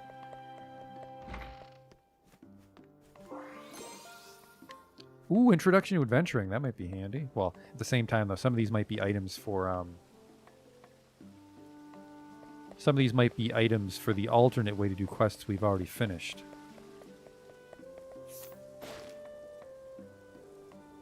A man with dreams of becoming an entertainer who dedicates himself to all aspects of acrobatics, but he becomes nervous in front of an audience.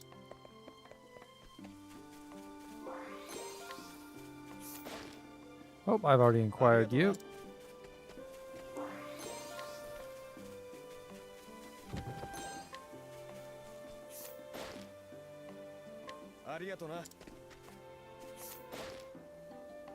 A gravekeeper of noble court. How he came to hold the position is anyone's guess, but no one is particularly motivated to ask questions, and most will allow that they could do a lot worse than the stubborn old man. Okay.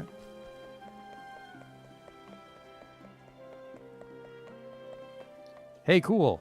I can't go grab that. That's Primrose Chapter 3. I mean, we could do that right now, but I'm not desperate for a hidden item.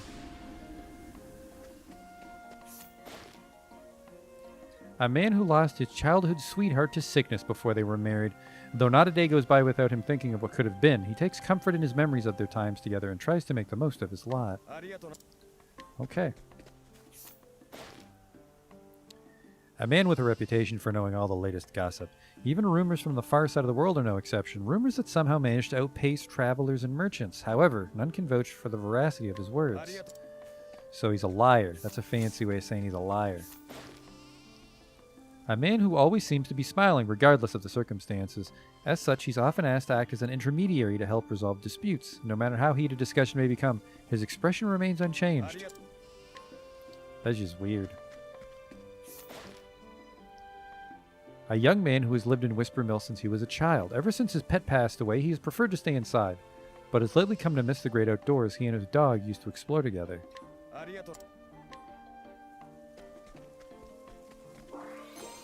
An old coin. A man who lives in the village with his wife, who fell into a depression after their son died of a deadly disease. Seeing her in such a state pained him terribly, and it was only after they conceived another child that both husband and wife grew more hopeful for the future. Travel banter? Oh no. What's the matter, Tressa?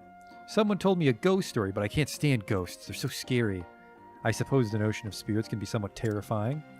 And you know what else is terrifying? Thunder and debts. And debts? That's a strange one. Strange? Then what are you afraid of? Now there's a question I'm most interested in to know what can wilt the unbending blade. Well, I'm a poor swimmer, though that's more a weakness than a fear. Well, that's a surprise coming from a man of action like yourself. I swam a little as a child, but then forgot the skill as I grew into manhood. Too much muscle, I warrant. You'd probably sink like a stone.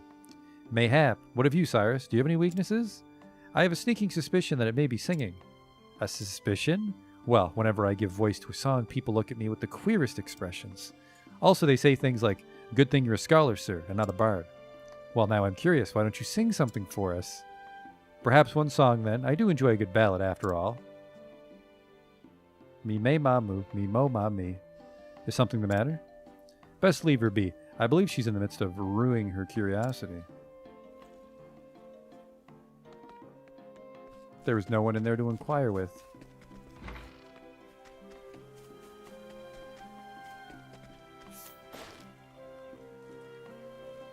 A friendly woman who grows wheat in Whisper Mill. Whisper Mill. She also makes and shares sweets with her neighbors, which has led her to be quite liked within the village. A woman who lives in the village with her husband. When their son died of sickness, she fell into deep sadness for a while, but then she got knocked up.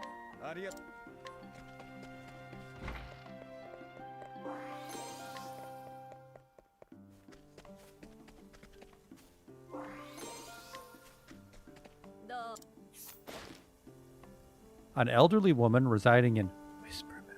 6 months ago, her husband passed away when a terrible sickness ravaged the village. Every day she visits his grave to speak with him, as she regrets taking him for granted when he was alive. It's a sad one. And then he's looking for the other teacher, which I still haven't found.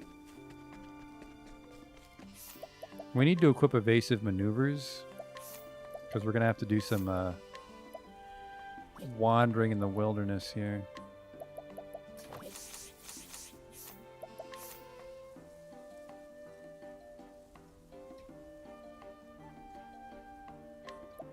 Let's talk to that guy in Dusk Barrow. Are you fucking serious? Level 60, I don't have time for that. Some down in his luck mercenary. Oh man, that's the guy. That's a quest. A merchant incapable of asserting himself. Wherever he goes, he's pressured into purchasing worthless wares. As a result, his home is cluttered with useless junk, and he's at a loss as how to deal with it.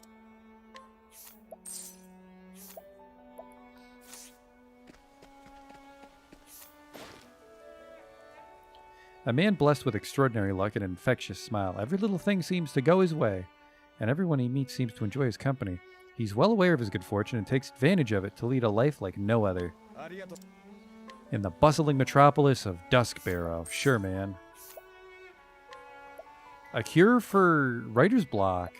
That'll come in handy.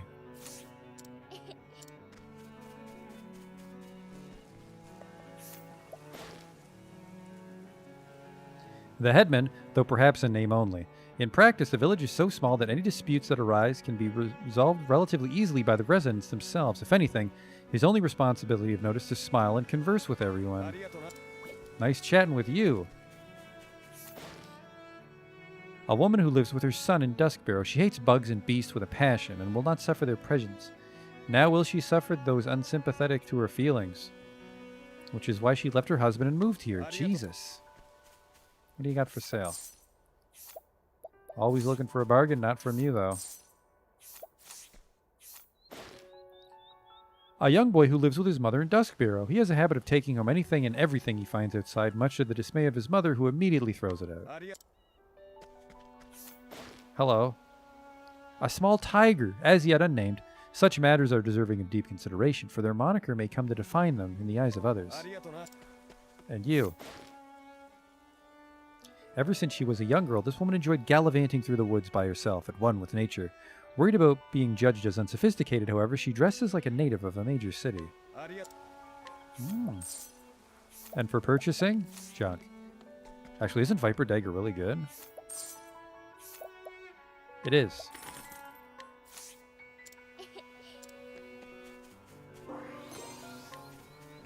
Didn't get a discount on that one, unfortunately.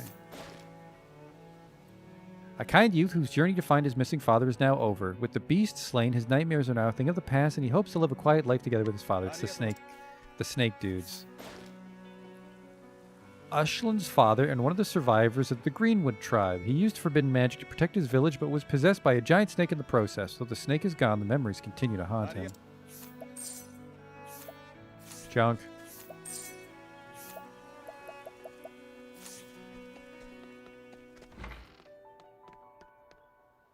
Nice try.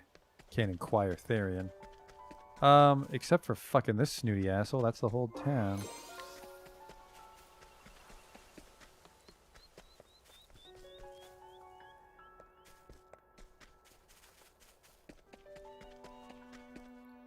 What am I missing? Oh, there's one in the house. Let me in. I'll show you a technique my grandpa taught me. Is it die?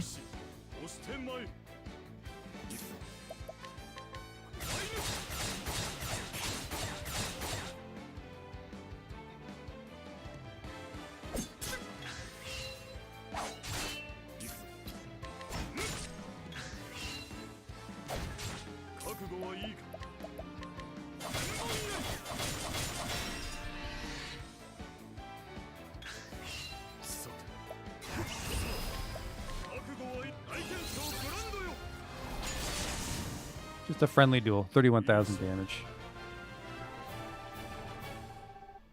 Ooh, he's going to hit 70 here. Then we should be able to duel everybody. Sorry, challenge them. Give me this. An improved bow of the eagle. I think we already have one of those. No, an augmented bow of the falcon. No, this is stronger. Okay. We can worry about that later. That's probably for Ulbrich. And we don't want to leave because we want to talk to that guy in the ruins. And while it should be auto-saving, I don't want to risk losing any progress here.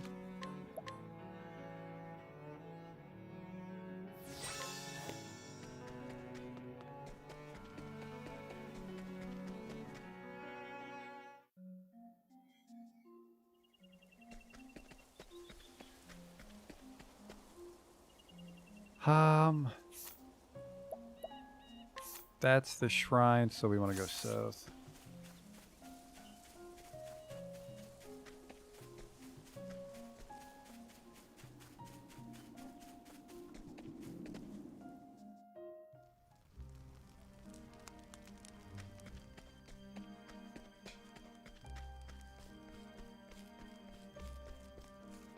There he is. Hey, don't give me that look. This is treasure, I tells you, or do you really think it's all worthless junk? What do you know? As if you're some expert. He's a grave robber.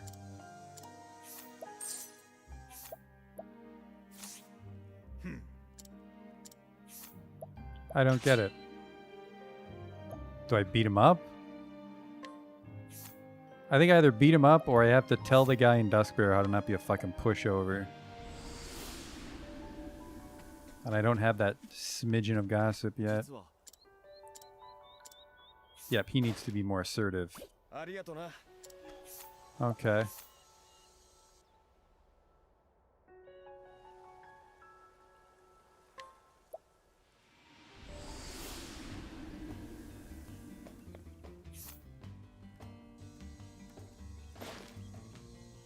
This young man lives a carefree lifestyle and is devoted to the pursuit of pleasure above all else, or at least that's how he'd present himself to others. In truth, he's an exceptional gladiator, ever in search of a worthy challenge.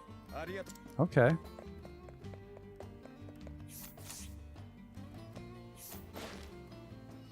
Before taking up his trade years ago, he tried his hand at various odd jobs with no intent of committing to anything in particular. It was only after he stumbled upon a collection of antiques bequeathed to him by his grandfather that he resolved to become a merchant, a profession in which he's ill-suited. Smarter barter.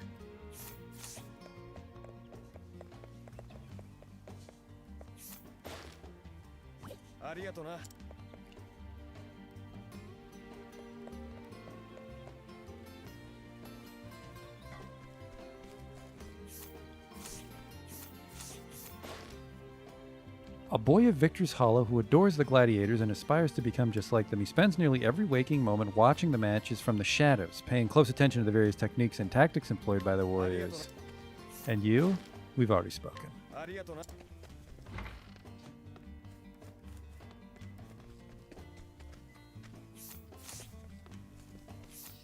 Hey, did I fight my way into the orphanage?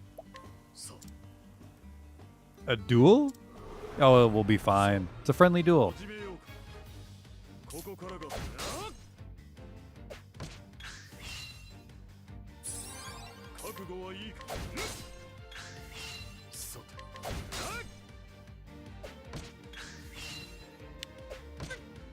Just a friendly duel.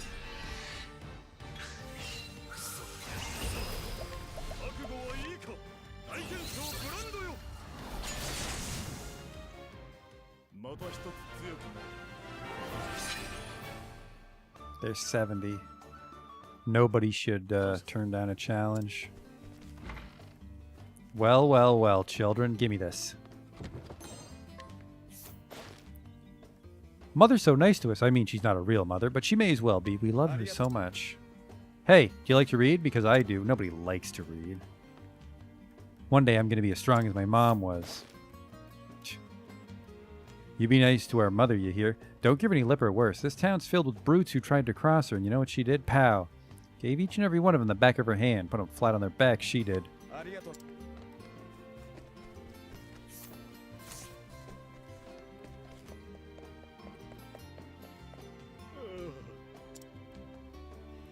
What was her daughter's name? Ellie's her name. I have not found the thing for her. I'll sleep.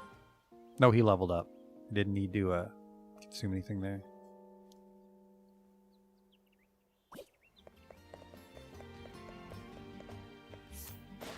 Hello? Journeying across the realm as a traveling merchant, this humble man doesn't use his skills to profit at his customers' expense. Rather, he believes in offering his products at a fair price to those who are in need. A hidden item. It's in the other part of town.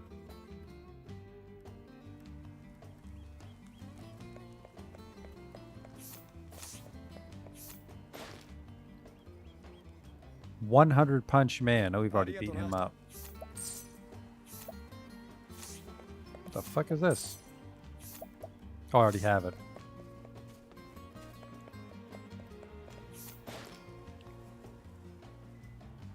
The clown?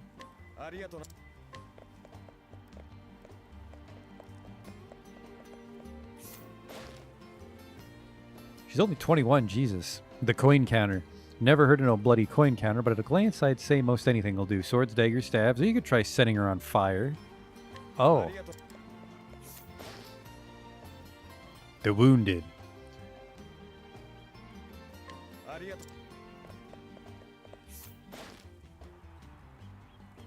Huh. Challenge with ease. You'll find the residents of this town more receptive to your challenges. Yeah, as if I needed help.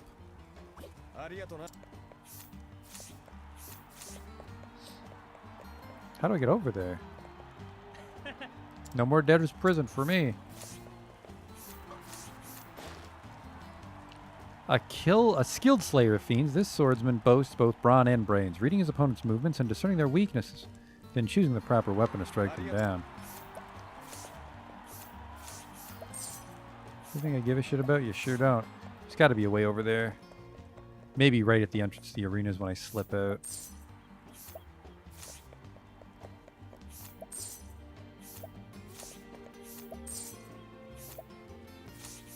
I'll buy your nut.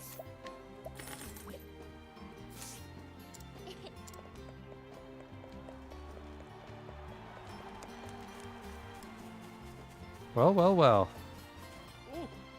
I so rarely see others here. What business do you have with this old fool? What business indeed. The Enigma. Bloody pretentious name if I ever heard one. Okay. Lightning amulet. Pomegranate.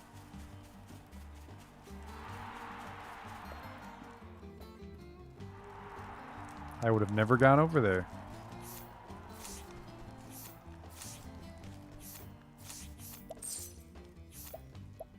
I'll buy your nuts.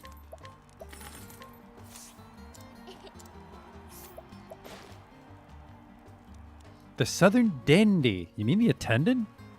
Pull the other one. It's got bells on. Oh, fine. Let me think. Sword to the gut.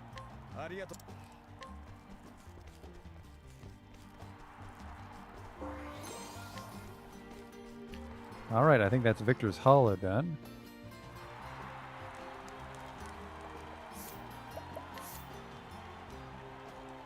We've done Still Snow. We've done Noble Court and Whisper Mill.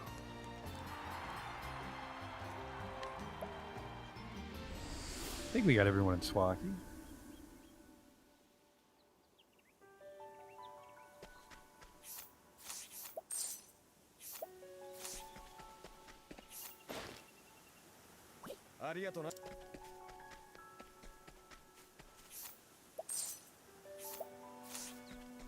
Yeah, mostly keeping an eye out for quest items hidden away.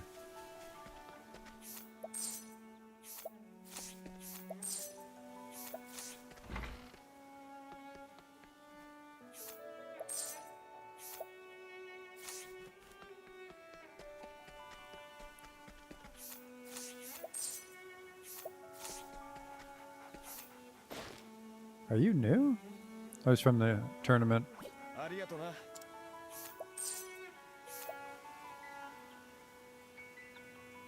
That's interesting armor, way too late. Ice damage down, raw physical defense.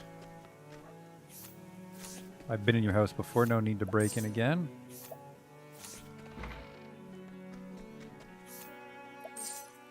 Yep, that was an easy one.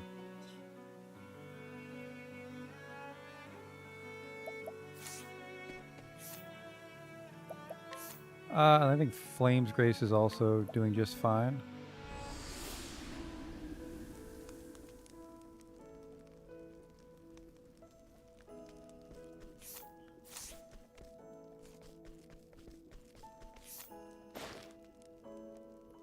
Prone to leaping before he looks, this hasty traveler often finds himself in a tight spot.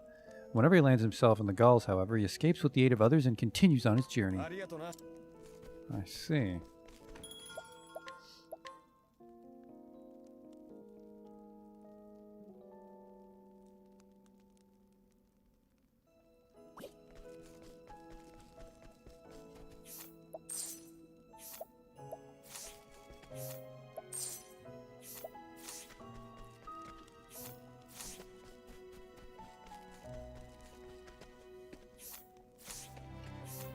Keep your eyes peeled for quest items, right?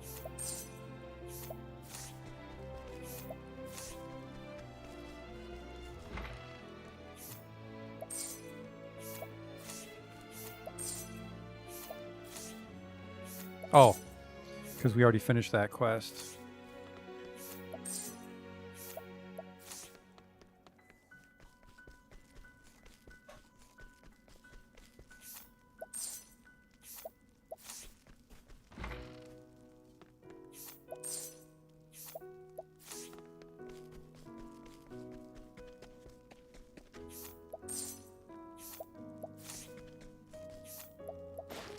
Hello?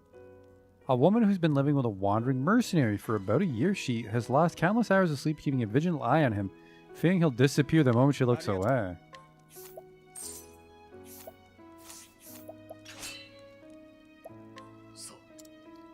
Girly, you're in trouble.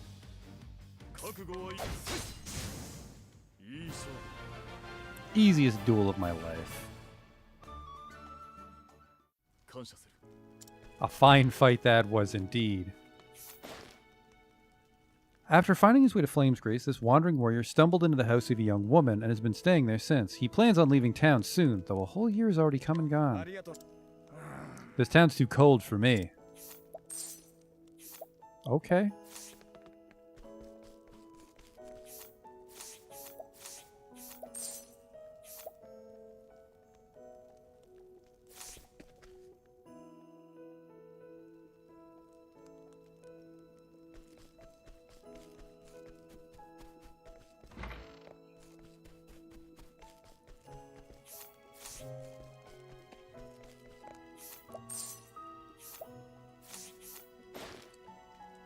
I never came up here again. A kind young man who recently joined the Knights Ardent. When his gentle disposition proved a mismatch for monster slaying and catching criminals, the Archbishop suggested he dedicate his skills to logistical support where he now works.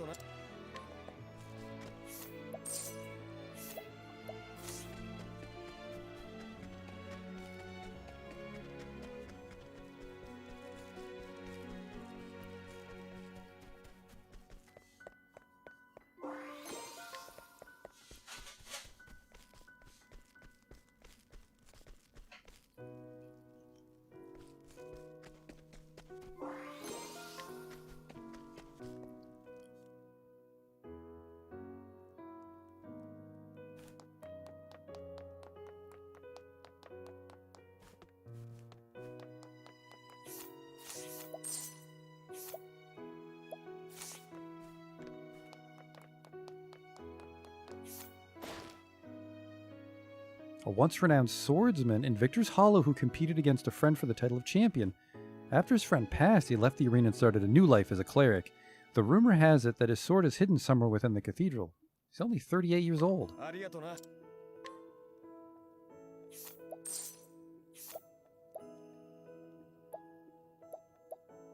Critical nut, I'll take that.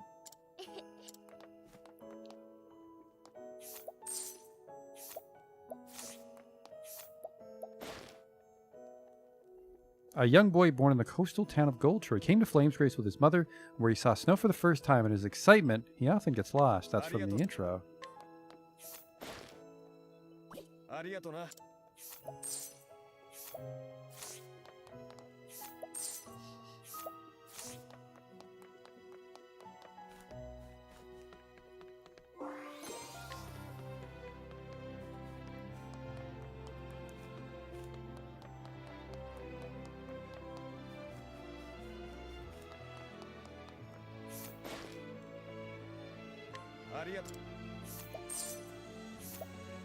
Herbs.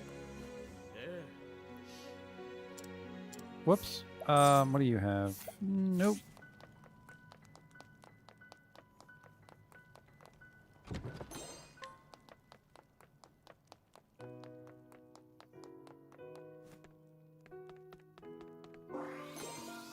Heavy blade? You're gonna become an arena champion with a fucking heavy blade? Sure, man.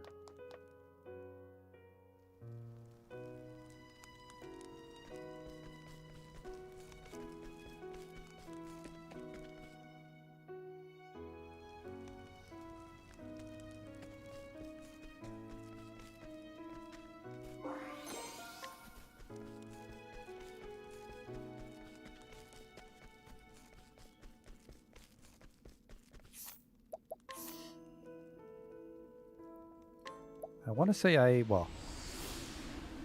was on. This is his hometown. Everyone should be inquired.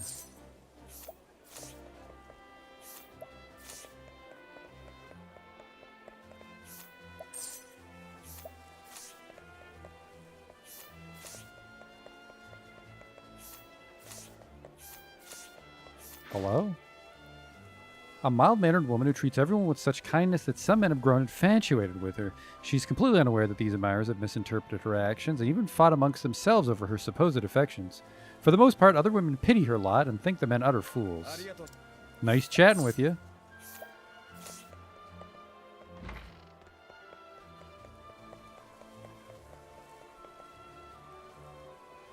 Actually, maybe the guy in Noble Court is looking for someone from...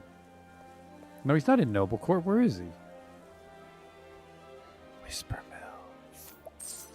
His professor might be here in Atlas Dam.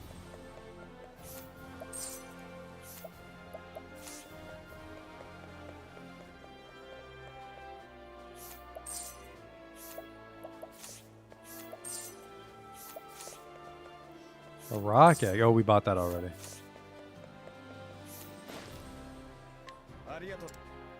Yeah, purchase junk.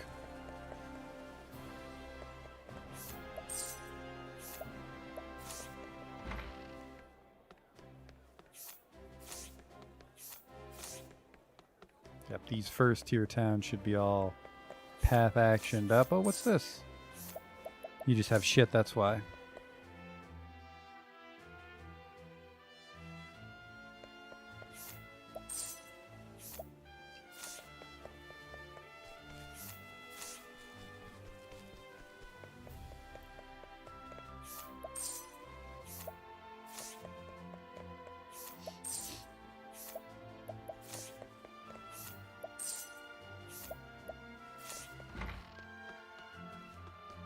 Hello? This tome, The Ancient Capitals, contains a record of the ancient city of gold. Look, do you see? The entire city where everything's made of gold. I wish there were more details about it, but it's only the briefest mention. I don't have any clues on the city of gold either, sorry.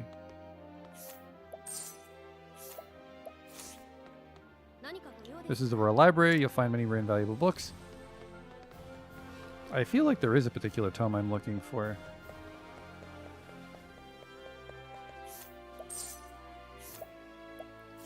No.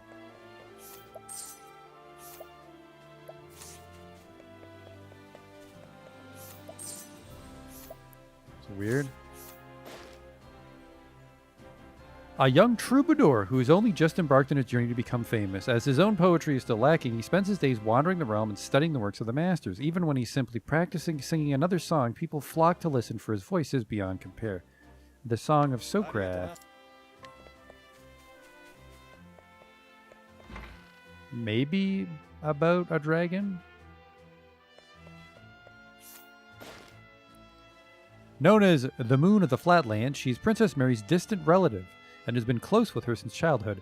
Though she may seem timid at first glance, her true colors show when she comes to matters of heart. Let's look at this part at the top where she's fucking 17 years old, Cyrus. Hello, police? Yeah, he's one of those.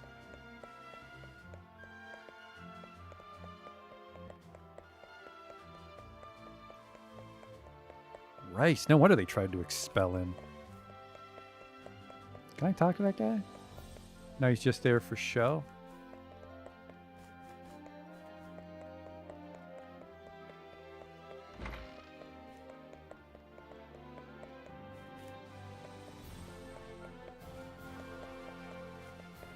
I don't think you can actually talk to anybody here. It's weird that you have to come in here then. It could just be just cutscenes. I must remain calm and focus on my studies. Yeah, okay, bye.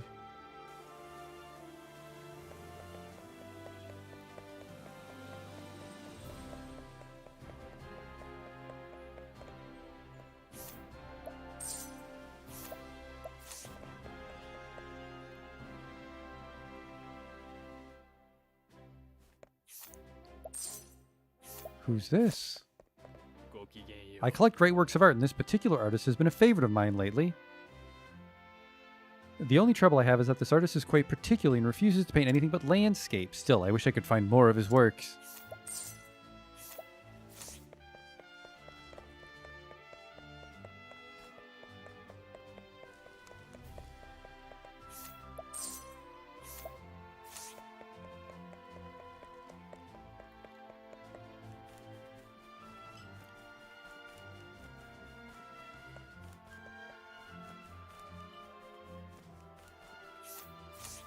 Don't take Cyrus's side.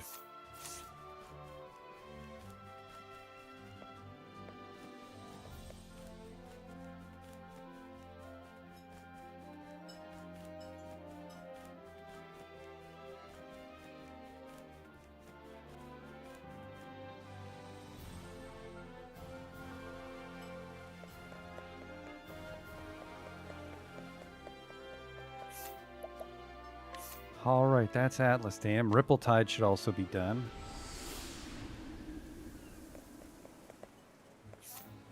It is not. Until a few years ago, this man was an infamous criminal across the continent, but while planning a robbery in Ripple-Tide, he got to know the town and its people, and decided to leave his unscrupulous past behind. Though living an honest life now, his knowledge of the citizens, both the good and the bad, stays with him. Well, I should be able to inquire the parents. Tress's father, the owner of the Calzione family provisioners. He met his wife while roaming the realm as a traveling merchant. He longed to have his own shop in his hometown of Ripple-Tide, and the same year his daughter was born, he made that dream come true.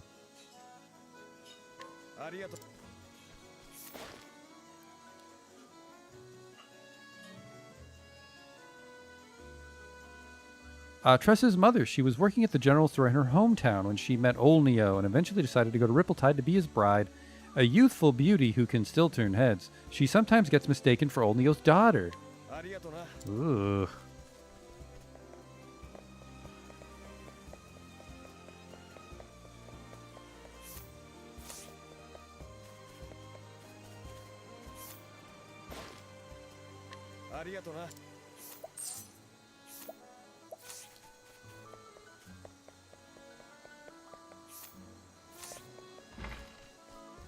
Hello? I'll be getting myself back to cleaning up the seas. I don't remember you. Oh, from the tournament. That's why it looks weird.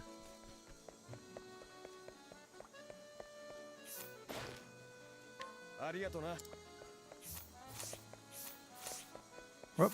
Check for quest items.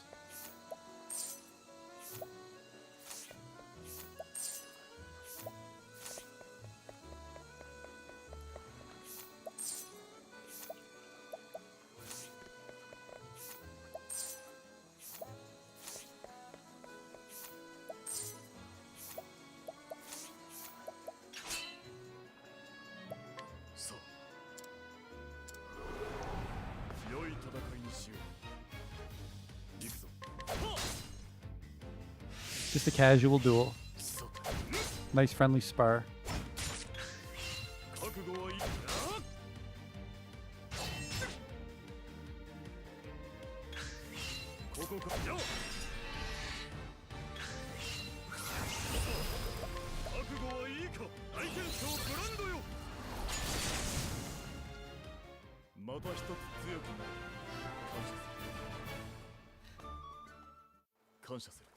A fine fight that was. Nice friendly duel. Hello. Though already in her 60s, this healthy woman never missed a day of training for 50 years. There are few around her who contend with her strength. She was a renowned peddler in her youth and is still recognized in shops around town. Really? I think I want to beat her up. Oh, yeah, she's tough. Impudence will not be tolerated. When I was a little goyle.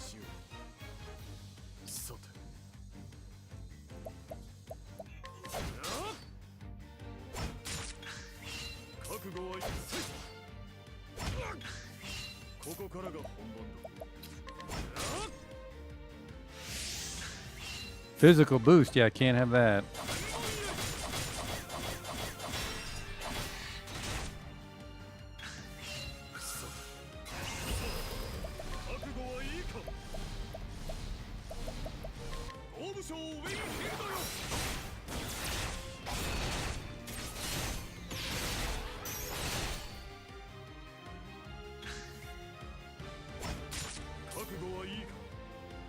Should heal myself here. Actually, she might hit harder than a big grape.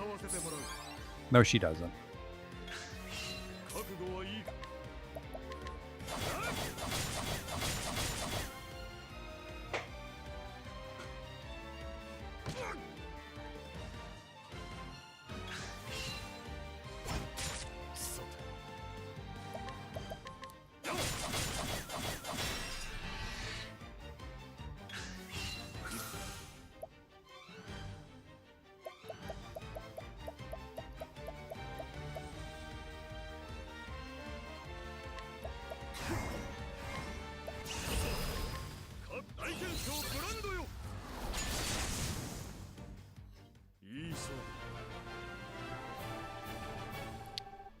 Okay, yes, there's some XP involved.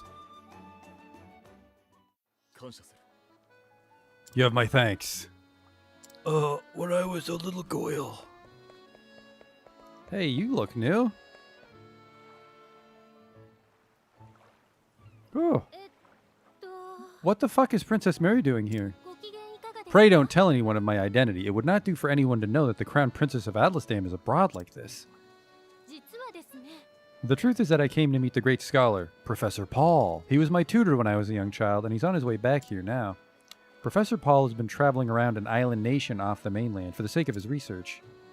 It's been a decade since he left those shores, but today at last, the ship bearing him is due at this harbor. Every free hand to the sea. A great ship is foundered in the harbor. To your boats. We'll need every boat we've got to help the people. They won't make it long among those waves. No, it can't be. Forgive me, but I must go find out more.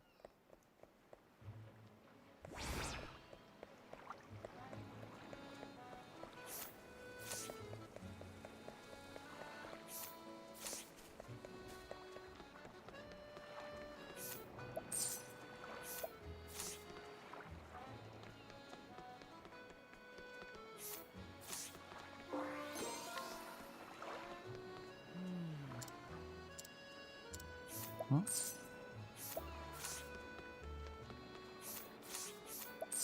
Get anything I want? Not really. An empowering earring, that's what they sent you off with? A bright young woman known as the Son of the Flatlands. Said to be an even greater beauty than her mother, the Queen. She dedicates her days to her education in hopes of better serving her people in the future, also 17 years old. It's just as I feared. It appears to have been Professor Paul's ship that went down. Professor Paul, please be all right. So he's probably washed ashore somewhere, so I gotta fucking go through every single map.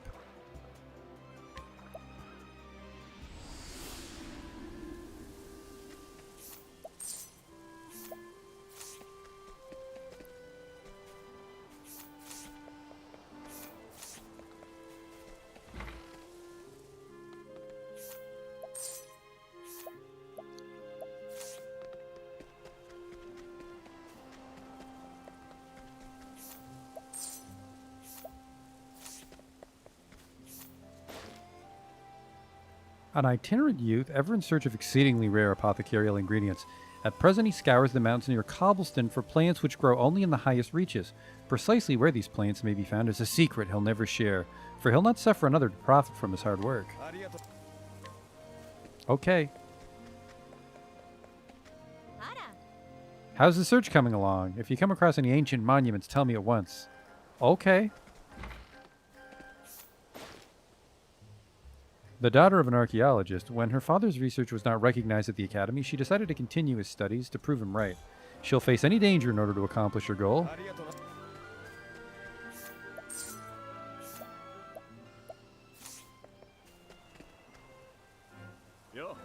The brigands are gone, but the way things are these days, we can't afford. I feel like I've beaten you up before.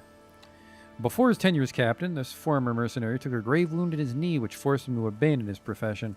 Long days and nights he wandered until the headman showed him kindness, which he was sworn to repay.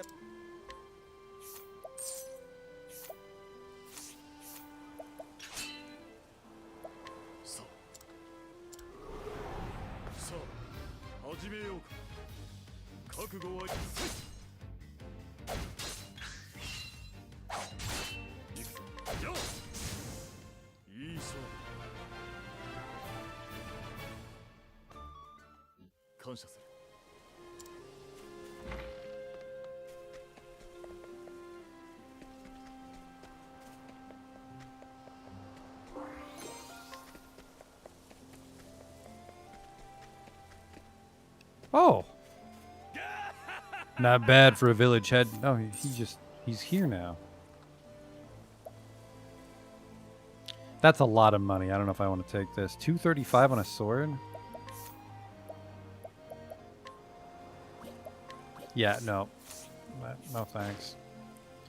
A notorious mercenary turned bandit. Deep down, he's a good-natured man, loved by his fellow bandits, and decided to change his ways after being defeated by Ulbrich. He now serves as a bodyguard in Cobblestone while trying to befriend the villagers. I think he tried to kill a couple of them.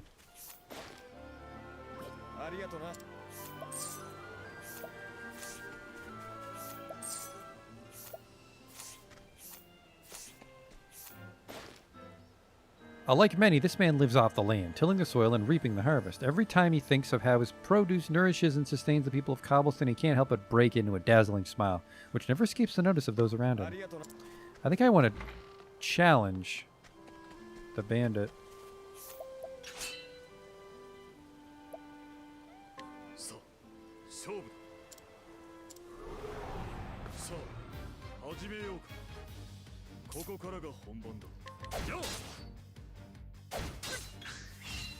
This is going to be a quick one.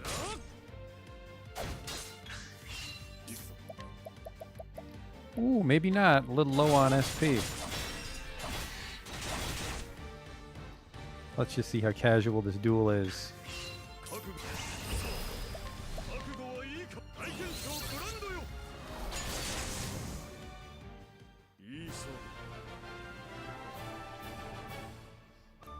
That's weird. I'm pretty sure he doesn't show up till I beat the chapter.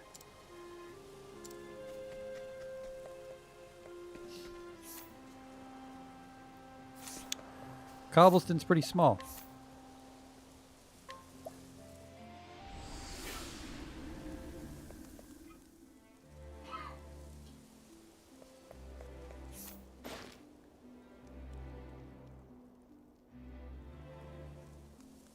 A woman who works at the inn in Stoneguard. Though she entered this line of work in the hopes that she'd one day meet the man of her dreams, fortune is yet to smile upon her. She started to wonder if she should have better luck working at the tavern.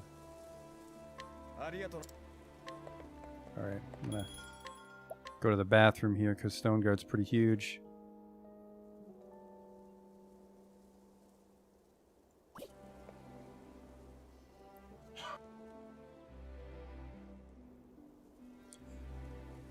Alright, man, time's flying. We haven't even done all these towns. A slender man with well-defined features. He's well-versed in many great esoteric subjects.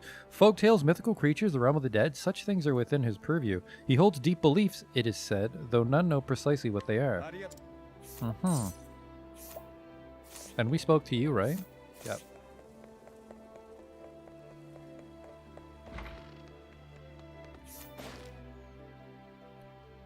Bookbinder? Oh, right. Cyrus had to talk to him.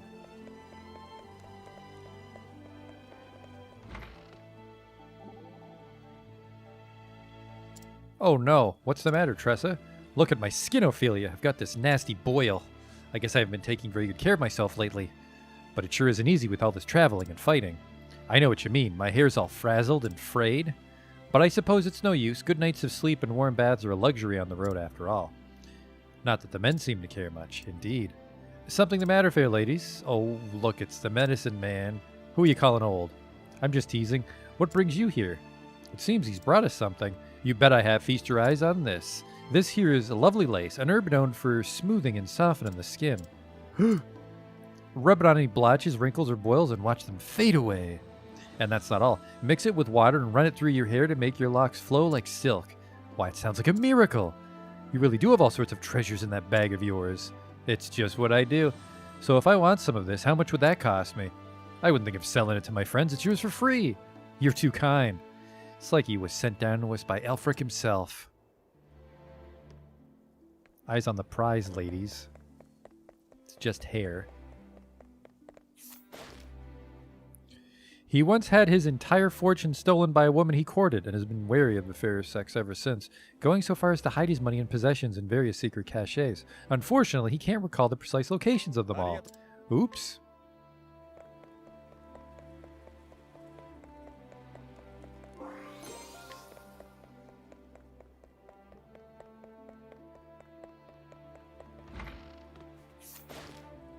I've inquired you, apparently. A woman of Stoneguard who, after amassing some savings as a dancer in a desert town, now devotes her time to her education. Thanks to the support of noble patrons who admired her enthusiasm, she should have no difficulty continuing her studies.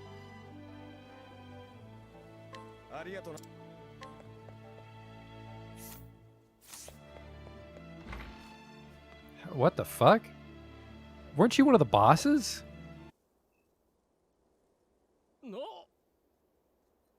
How can I help you? Huh. Russell, have you found the third volume of The Mountaineer's Journey yet? Yes, in fact, I have up to volume 4. Good. Then I'll get to work on volume 3. In the meantime, could you get started on the 4th tome over there? But of course, Dominic. He's the translator's assistant now. My life's been very different since being arrested for stealing that tome. After I was released, I had no place to go and eventually drifted to this town. I'm now learning about manuscripts from Dominic. He's taken me as his apprentice. I can't find work as a scholar, but there's not really much I can do otherwise. Thankfully, Dominic picked me up, despite the fact that I reeked of liquor and hopelessness. I've dedicated myself to being his apprentice. I won't make the foolish mistakes I did in the past. Someday I hope to write my own books and donate them to libraries the world over. That's why we're currently researching the histories of the land, but we're still lacking information on certain places. I'd love to look into it myself, but I've got enough work from Dominic to keep me busy for days. Do I think he's still huge? He's got a couple inches on Alphen. What book? He didn't say what he wanted. Where, you ask? The woodlands, frostlands, and clifflands. That doesn't help at all. Lauded as a child prodigy.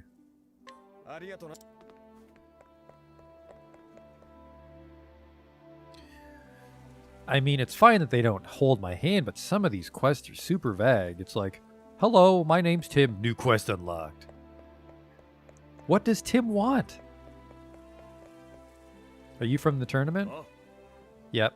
I'm focusing on my training. My future in the arena depends on it. Yep, the Crusher.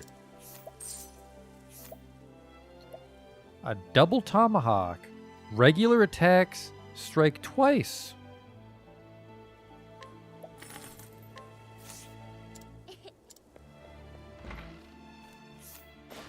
Really burning through my money here. The town's cleric. He has a fondness for books, and has even authored one that explains the teachings of the Sacred Flame in simple terms. He distributes copies of it to curious children.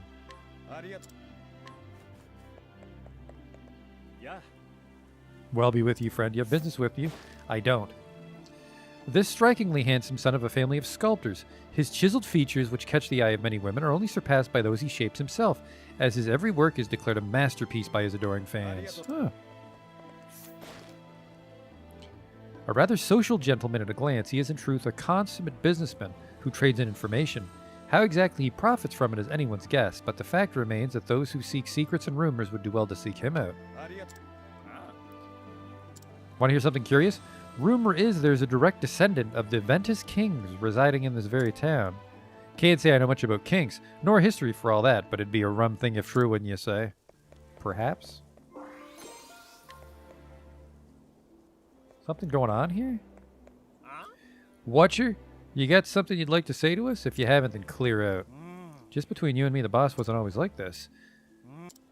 Used to be, you'd even see him smile from time to time, but ever since he lost his sister Layla, uh-oh. That's the dead girl in Noble Court, I think. You want to get past me, you're going to have to go through me. A friend and protector of a contemptible cat. Okay. Coming in.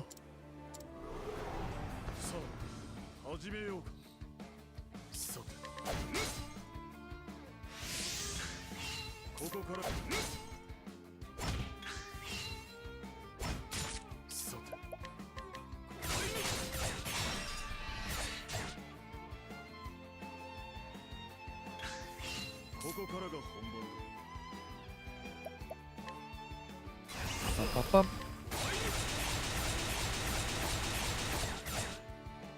That was a lot of hits. I'm a little worried. But we can gauge his health. He's red. There we go.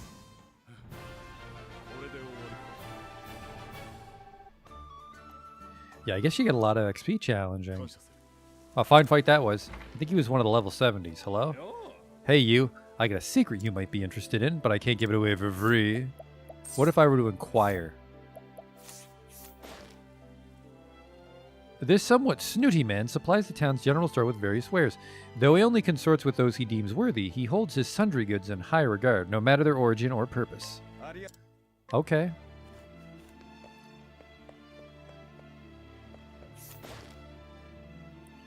This young man sees his leader as more of a big brother and has sworn to follow him anywhere after the ruffian found him by the road and offered him a helping hand. Though he's not much of a fighter, he is rather confident in his skills as both a tailor and a cook. Huh.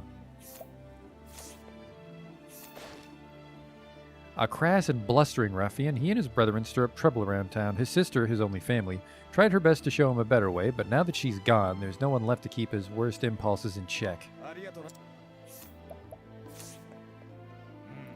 Those brutes are always coming around my shop, picking fights that no one ever sought.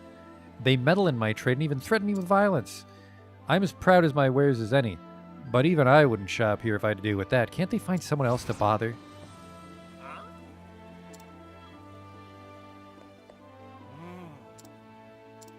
Layla.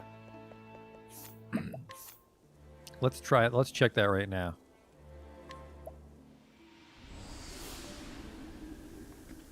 Probably bring the guy that was in love with her. I think that's Layla.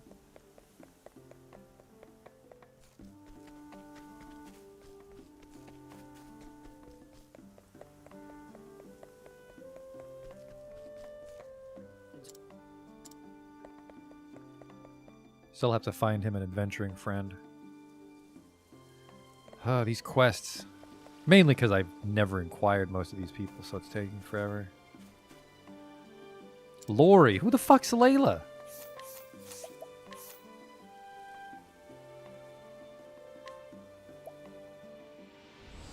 Not sure how to fix that one. I mean, I could beat him in a duel, but I feel there's a more polite way to end that quest.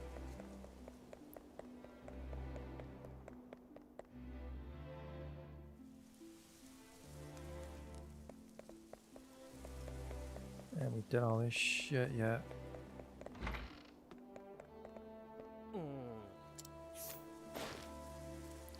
A man who provides blacksmiths with quality iron from Stoneguard in the surrounding region. Out of a misplaced desire to help, he recently purchased a large sword from the brother of his lover. The Forbidden Blade. Right.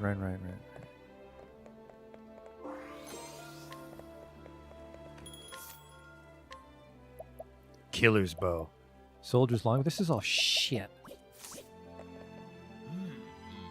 Paper's a rare sight for some. Those my age can remember the days when everyone was writing on parchment.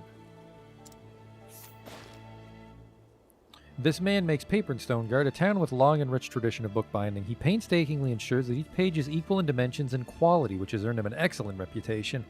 Traders from far and wide come to purchase his product. Okay.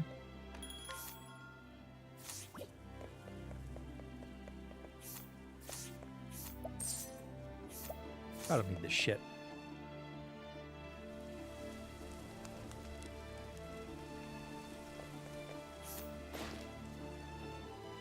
A hunter who roams the local wilds. Taught to honor life, he makes every effort not to waste a single part of his prey, and shares that which he does not need with those that do. What a nice fella. While employed as a groundskeeper by a noble family, he works as little as possible. Though he's been tasked with tending gardens all over town, he only trims the most prominent parts, leaving the grounds of abandoned estates to grow wild and free. Okay, well, bit of an asshole. Lord Nathan's fondness for the ladies causes us no end of trouble. A guard who serves the disreputable Nathan solely because he pays well, utterly lacking in loyalty to his master, he's ever ready to stand aside if his own life were to be put at risk. I mean, I don't blame you. The old man over there says he was a sellsword once years ago. Says he used to be a house guard for highborns. The Landars or something like that. They don't live around here no more. The Landars. I want to say that's that guy in Northreach we helped. A well-meaning youth who mistakes tactlessness for honesty and voices every little thought that comes to mind. His careless cruelty has brought many to tears, even adults, and earned him a rather poor reputation.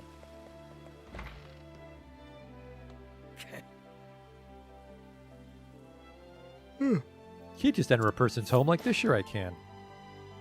A notorious philanderer of a noble household, ever since inheriting his family fortune, he has shamelessly indulged in his perverse pleasures. Doubtless his uncle in Goldshore disapproves of his behavior. Ah. In fact, let's just drag him along.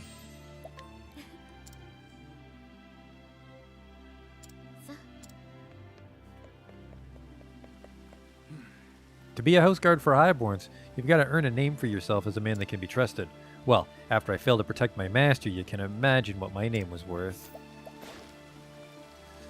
A former servant of a noble house, he failed to protect his master in his hour of need. He has since come to the realization that it would have been far better to have died with honor than to betray him and live. For the guilt which still weighs upon his soul is beyond measure. The fall of House Landar. I'm studying the Ventus dynasty, which prospered 3 centuries before our time. Ventus III is my favorite of the kings. He was renowned for his drawings and paintings. Strange thing is, one day Ventus III suddenly stopped painting and never touched a brush again. It was as if he'd lost his muse. A queer mystery, fair to say, and I'm setting about to solve it. Ah, one of the Ventus line is here in this town. A young man ever in search of history's many hidden truths, he loves nothing more than tracing the journeys of famous figures and unraveling history's many mysteries. This town is vibrant and great for doing business. I sell raw materials to the bookbinders, and then I sell the finished books to the scholars. This place keeps me busy. A merchant who supplies materials to binderies. He took up his trade to supply his friend, a local bookbinder, with the best materials available. He hopes that one day the world will treasure the tomes he helped create.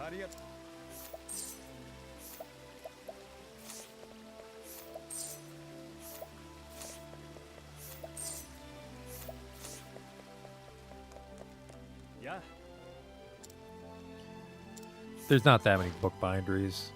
A man who makes various tools for hunting. While he's still somewhat lacking in skill, he continues to hone his craft thanks to the support of his friend Nathan, the philanderer.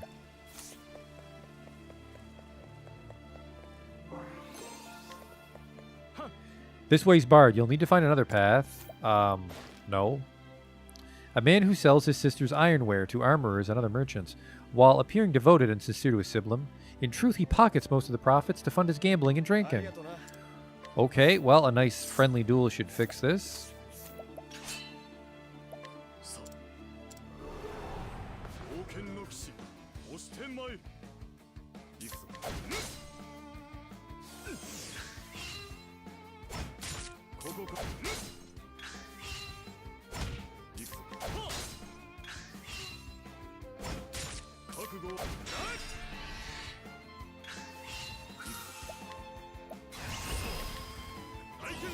There you go. Nice casual duel.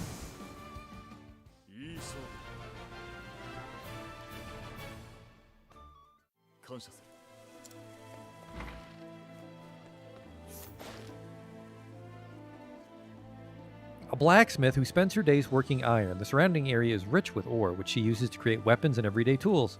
The time-consuming nature of her work limits the quantity of goods she can produce, but thanks to her brother's help, she nevertheless lives a comfortable life. That's all shit.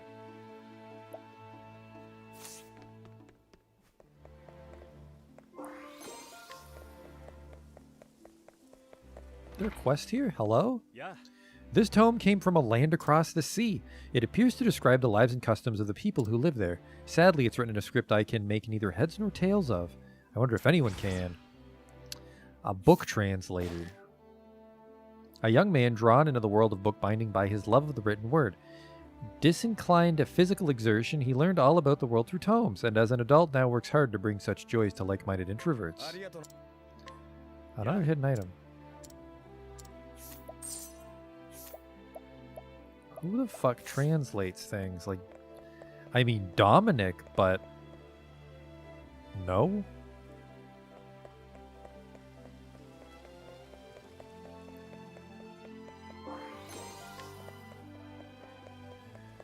And then we haven't figured out someone from the Ventus line is in this town.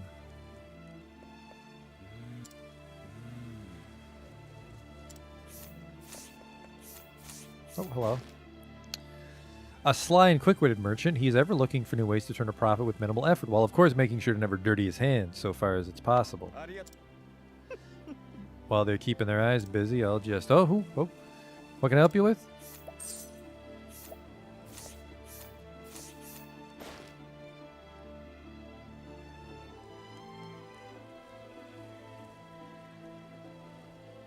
A carpenter who tends to various buildings throughout Stoneguard, though the town boasts a rich history, it's falling in decline, which prompted one of the older noble families to employ his services.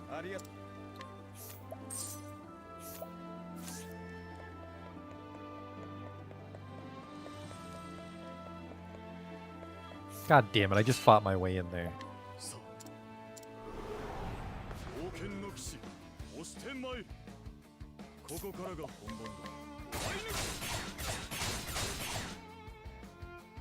That's terrible.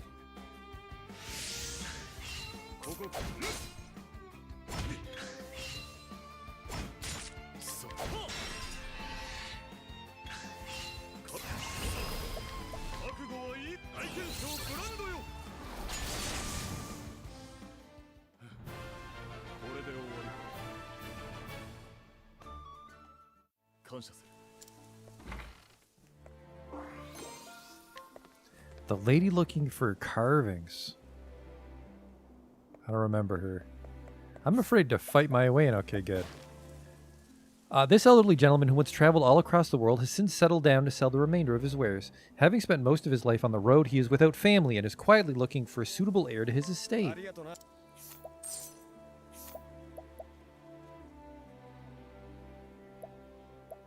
Elemental attack plus 100. Holy shit.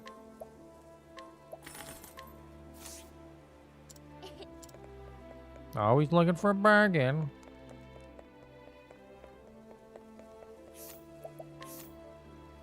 Alright, that's that. There's a lot of wilderness over there.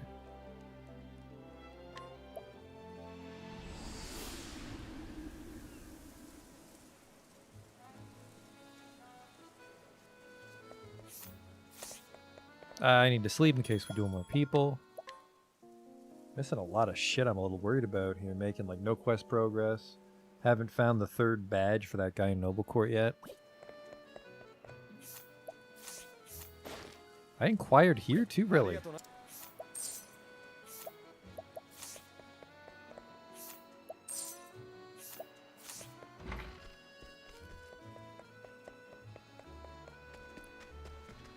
guy with the mole in his hand, I forget where he is.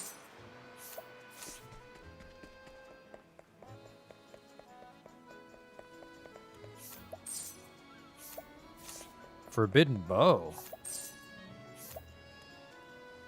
Increases the chance of encountering enemies. I could see that being situationally useful. I see you, treasure chest.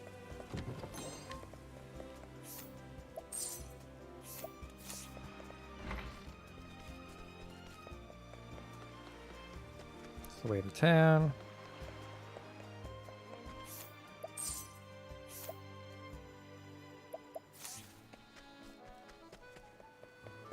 Man, you know, in this... I don't even think I have time to inquire every town. It's getting late. Definitely a lot of cleanup to be done in this game. For my playthrough, that is to say. Like, we have to go talk to everybody.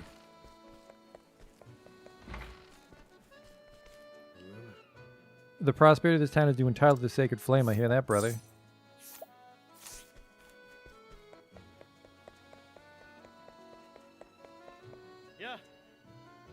Seems like the beast has returned to deeper waters. This hasn't been attacking anyone, and we can finally fish once more. I've been bringing in great hauls. Now I can finally ask my girl to marry me. A rather young fisherman, what he lacks in experience, he makes up with enthusiasm. Working hard to support his beloved, who supports him in turn. He brings home every catch, even poisonous fish and strange debris. Okay. My father told me to stay away from people I don't know, but what if I were to inquire further? The daughter of Bishop Donovan, she often plays with her neighbor Daniel on the coast. Lately, she can be found competing with Ellen and Flynn to see who can give Daniel the most shells as a show of friendship. Poor Dan. What am I going to do with all these fucking seashells? Charmed by the words of a famous adventurer in his youth, he embarked on a journey of his own. He gained many friends and overcome many difficulties along the road, and has nothing but the fondest memories of those days. He's 78.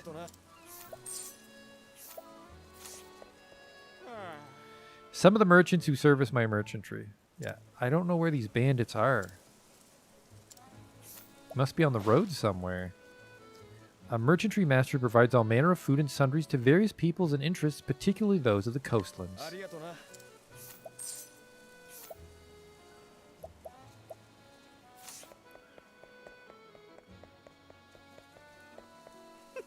When you're a nobleman like me, you can... Yeah, okay, great. You can buy anything you wish, but can you buy victory? You wish to fight me?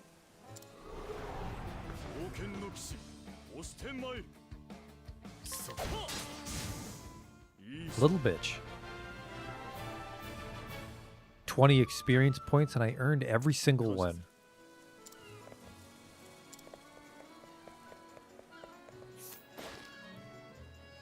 Do you not know who I am? I am the noblest of nobles, the great Drevin.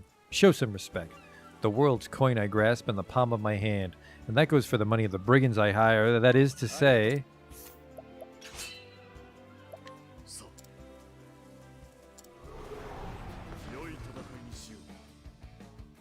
This should help with the bandits.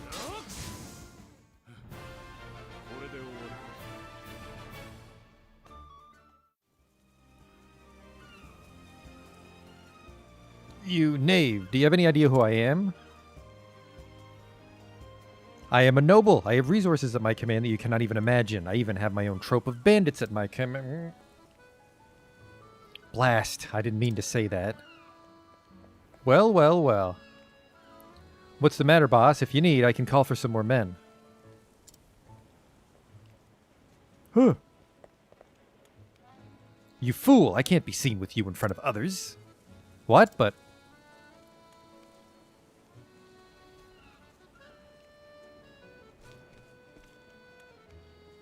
You there, knave. You'll forget what you've seen here today. Do you understand me? I give my word that I'll break all ties with such villains and leave the merchants in peace from now on. In return, I'll expect you to keep yourself what you saw here today. This should help persuade you. Come on, we're leaving. Wait for me.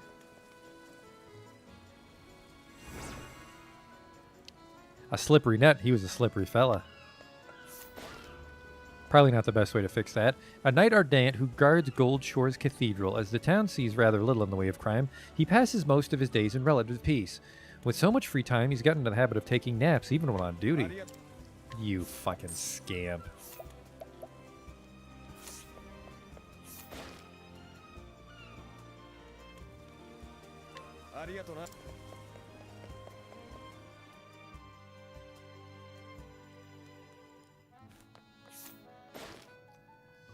A man who renounced his noble heritage to become a cleric, despising those who value wealth and status above all else. He sacrificed everything to serve the sacred flame, and in doing so earned the respect and admiration of the faithful.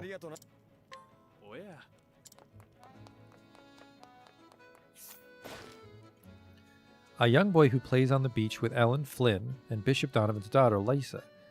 Their favorite pastime at the moment is to play at being merchants using shells instead of money.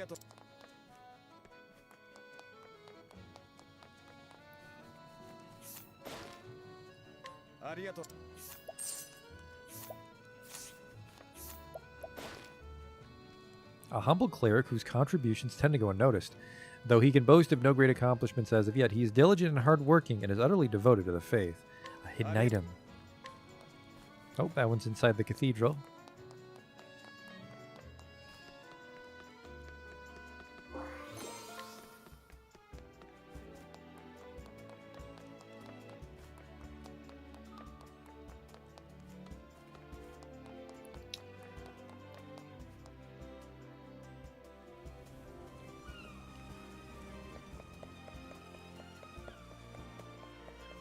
That should be all this shit.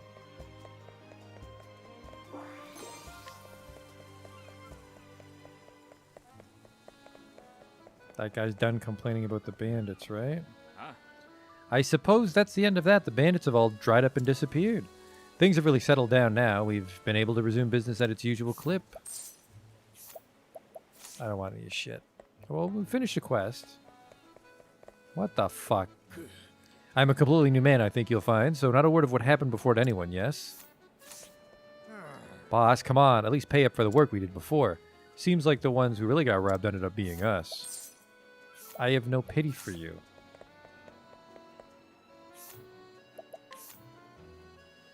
Grandport's gonna be a hoot and a half. It's a lot of them people to inquire. Huh. Apparently there's so many people. The inquiries here are a little weird.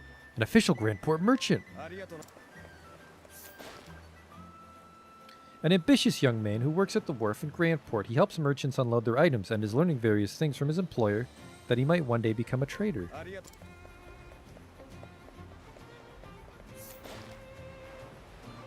Legends of swashbucklers and trailblazers inspired this merchant to become a seller of adventure books. He recently came into possession of one which tells the tales of 8 travelers, each fascinating and compelling, and cannot seem to put it down. Well, it must not be about me, because Tress's story was horrible.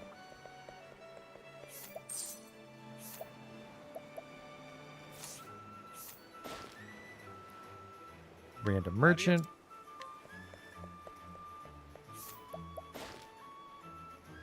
Born into privilege, this girl spends her days voraciously reading books she ordered from Atlasdom. As her overprotective parents don't allow her to embark on adventures of her own, she instead lets her imagination travel to every corner of the realm.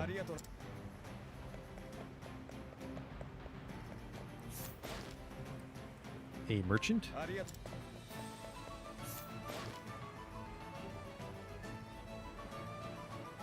A young man prone to affection and exaggeration to the annoyance of those around him. Although once a shy and quiet lad, he became more angry and aggressive after losing someone near and dear to him.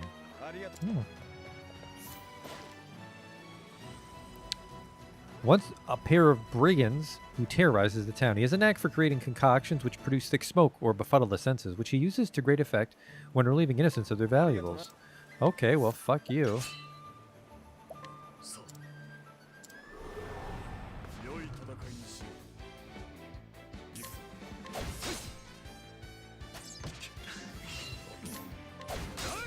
Poison's a big problem.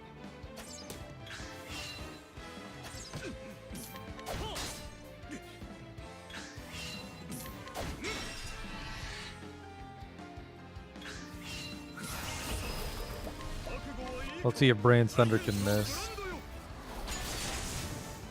Nice casual duel, 33,000 damage.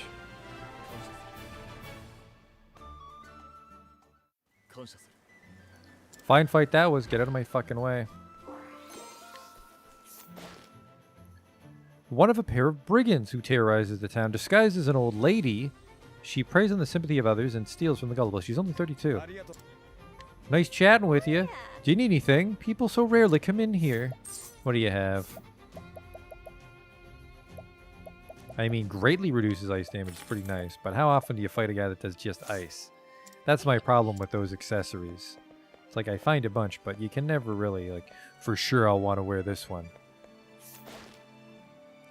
A beautiful woman who works at the tavern in town. She owes the landlord a large sum and works hard to pay it off. Though he has offered to forgive the debt, she declined out of a sense of obligation to her spendthrift parents.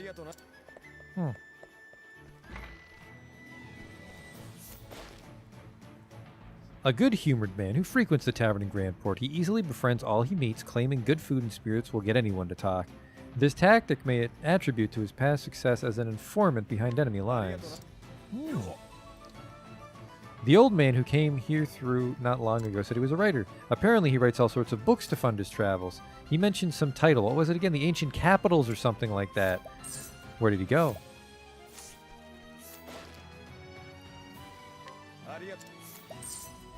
He might be on the road. Might have to walk to Goldshore. A cleric who spends more time drinking at the tavern than conducting services at his chapel. In spite of this, he is extremely devout, as many of the other customers at the aforementioned tavern can attest to.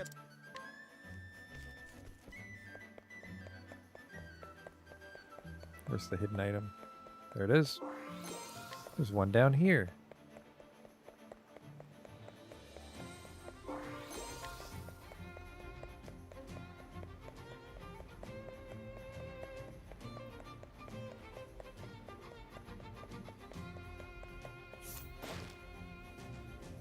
A young man who stowed away on a merchant ship and has made his way over from the woodlands 6 months ago. He lives at a tavern and has befriended one of the maids, who he learned is being forced to work off a debt.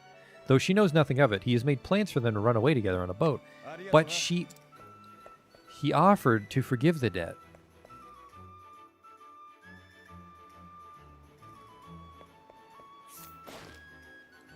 Oh, look at all these people. A woman who sells souvenirs to tourists. Though her parents intend for her to take over the family business, she dreams of traveling the world in search of treasure.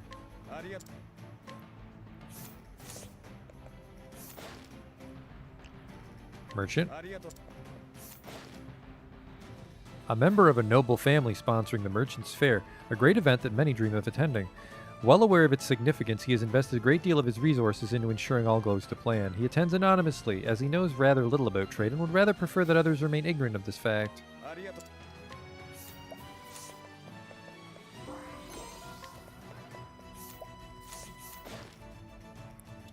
A sea captain who has returned to Grandport.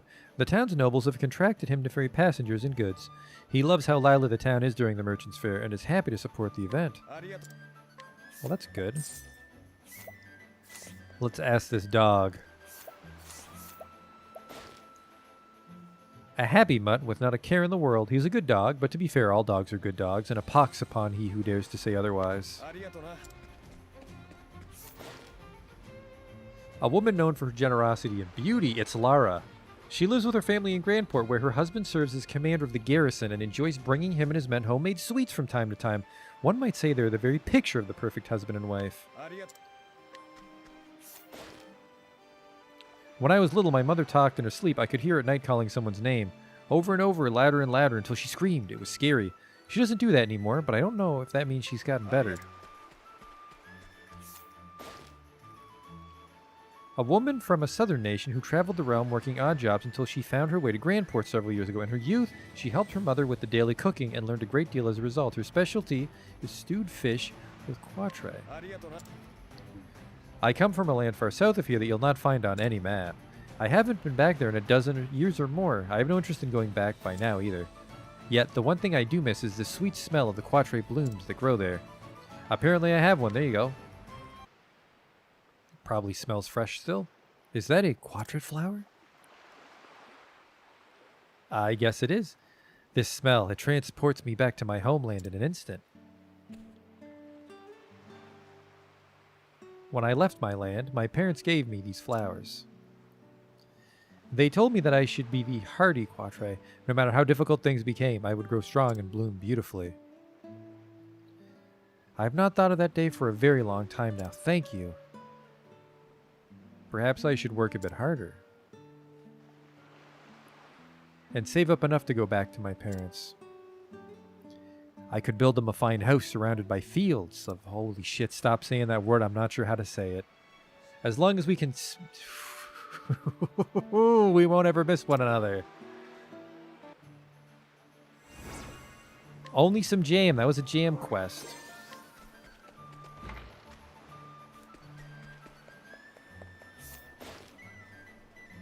Merchant. Merchant.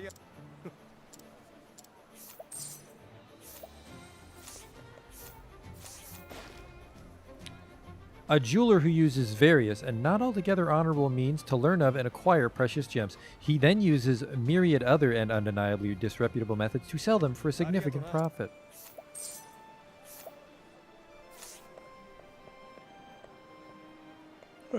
It's the guy that made the diary.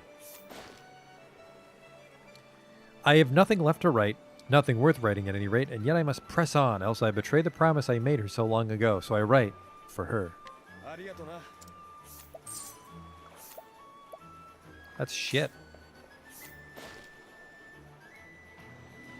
An antiques dealer willing to pay surprisingly high prices for common goods. His only criterion for assessing the value of an item is its personal history. To wit, he'll pay a king's ransom for junk if the seller's story is sufficiently compelling.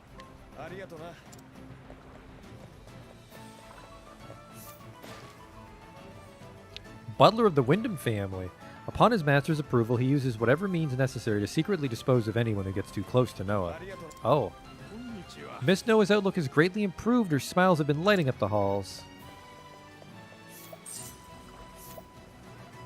Junk. One must get out into the throng to do business. Descended from a wealthy and prestigious line of merchants, he managed to further grow his family's fortune by creating a successful trading consortium and propagating it across the continent. However, he regrets not being able to save his deceased wife with his riches.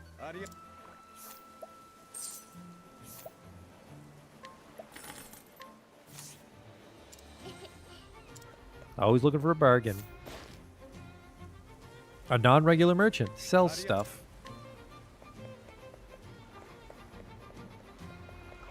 That's weird. Were you always a quest? Yeah, I just never spoke to you. Normally I inquired. I hope you're chronicling your days. A diary is a record of all you hold in your heart, you know. I've been keeping my diaries without fail for 70 years. I've got enough volumes to fill a whole library by now. But I don't have much to write about these days, of course.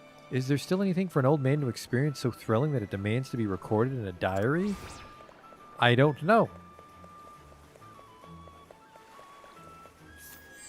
Whoops. The Grandport Merchants Association shall bear no liability to victims of swindlers or thieves, nor will it intervene in business disputes. It is incumbent on all concerned parties to resolve such matters themselves. Weird.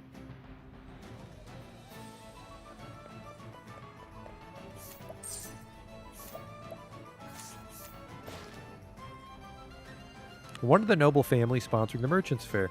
Unbeknownst to her unrefined husband, she's quite active behind the scenes, dictating how the fairgrounds are to be decorated as well as advising how the auctions are to be conducted.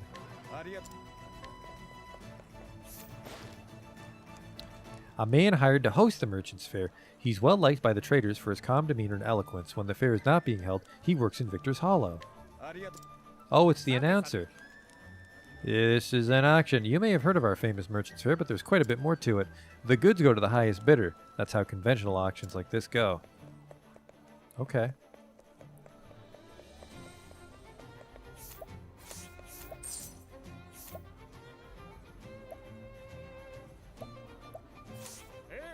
There's an underground aqueduct further ahead. I believe they use it to take wares to the auction house. Yep, okay. I think we'll stop here. Once we're done Grandport. A merchant. A merchant who came to peruse the market, though he was considering setting up a stall to sell his own wares. He's somewhat overwhelmed by the passion of his competitors. The head of the Grandport Merchants Association, he decides who can sell their wares at the market. A born and bred merchant, he can often be spotted scouring the stalls for hidden treasures. A noble woman with poor taste in jewelry, she loves collecting items from all over the world and goes to the market every day hoping to find a new piece to add to her collection. A merchant.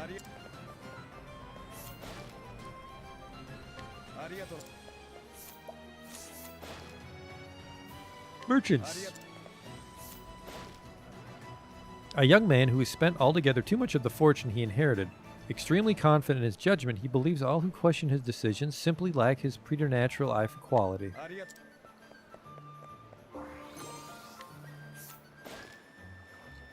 A merchant. A merchant.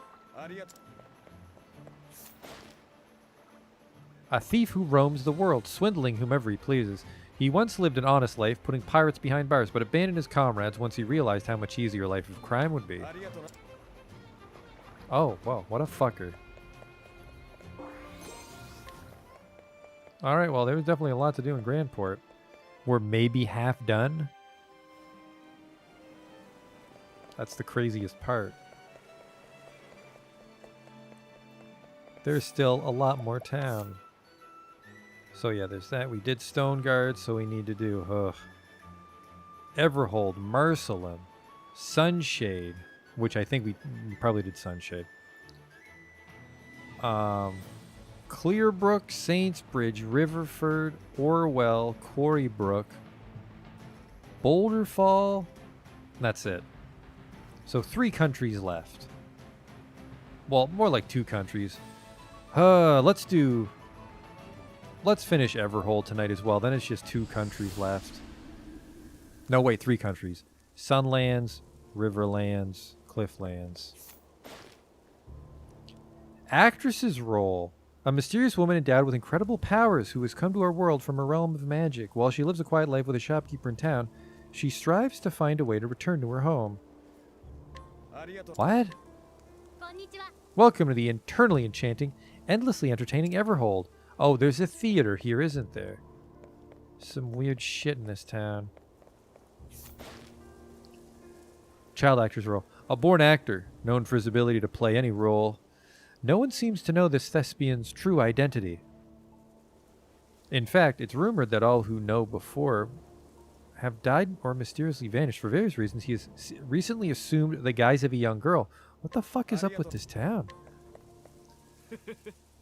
What ho, give me a role, any role, and I shall deliver a perfect performance. My next star turn is that of Sokrath. Yes, the legendary knight, no less. But to play the man, I must know the man. Every little detail helps. Yet alas, he is mentioned in only a few ancient passages and described in none. Well, you're in luck, because I know. I have the sword? I also heard tales of him. What's this then? The sword of Sokrath, you say? Oh. Swoons. But it is heavy. To wield such a weapon would take every ounce of my strength. And surely no would-be foe could survive even a single blow from its blade. Yes, a clear picture is coming to mind of the true stature of our hero. I am Sokrath. None shall harm the king. Oh, beg your pardon. It's clear that in strength of arm and brawny might, Sokrath was no common man. I too must buttress my sinews so that I may swing the blade as he did. Gods of mercy, fair stranger, now I can become Sokrath in body and soul. Just money. I was hoping for an invigorating nut. I've been practicing earnestly with this sword that I might become even more like Sokrath. And truth be told, these rather strapping muscles I'm growing will fair serve me in other roles, no doubt. A cheerful and enthusiastic young man, capable of completely changing his personality when taking the stage, be it hero or villain, dramatic or comedic. No role is beyond him, save that of a ghost. Weird. A Legion dagger. Viper dagger's better.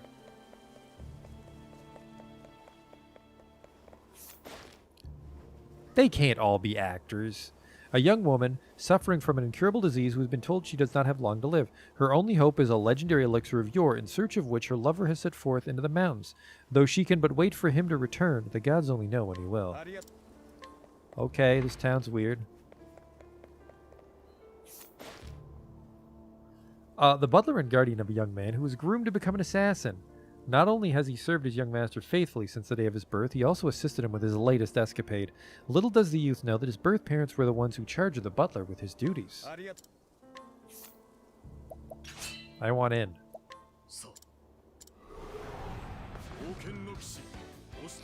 Whoops. Just a friendly duel.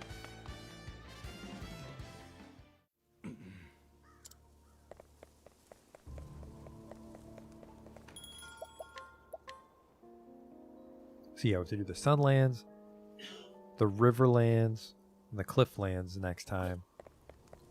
And then we'll do some chapters, although I have a feeling acquiring those other countries will take a while.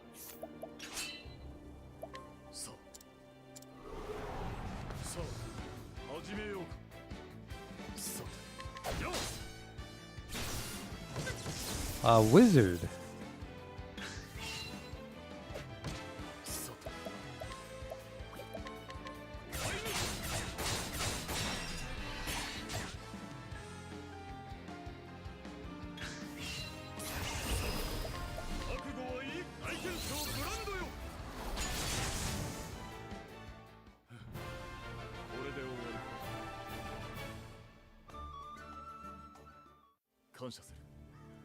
A fine fight that was. You have my thanks.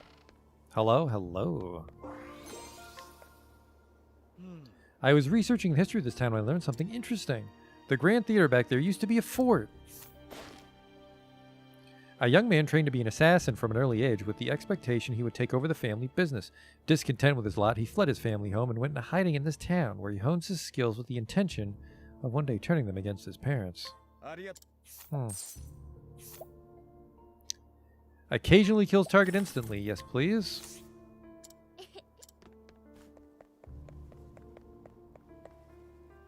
Because you put that on the person that can attack twice with just a basic attack.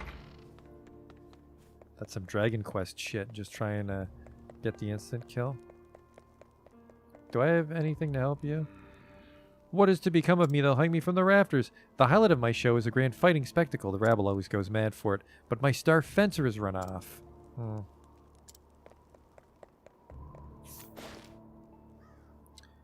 Please remain quiet during the performance. Patrons who do not maintain appropriate standards of behavior will be subject to immediate expulsion by the ushers. Hidden item. The head of a theater troupe who demands his actors abide by a single guiding principle, that they seek the humanity at the heart of the play, no matter how fantastical or farcical. However, the passion and intensity that inhabits every aspect of his productions can be so overpowering that it drives members of the audience to flee in terror. Oh.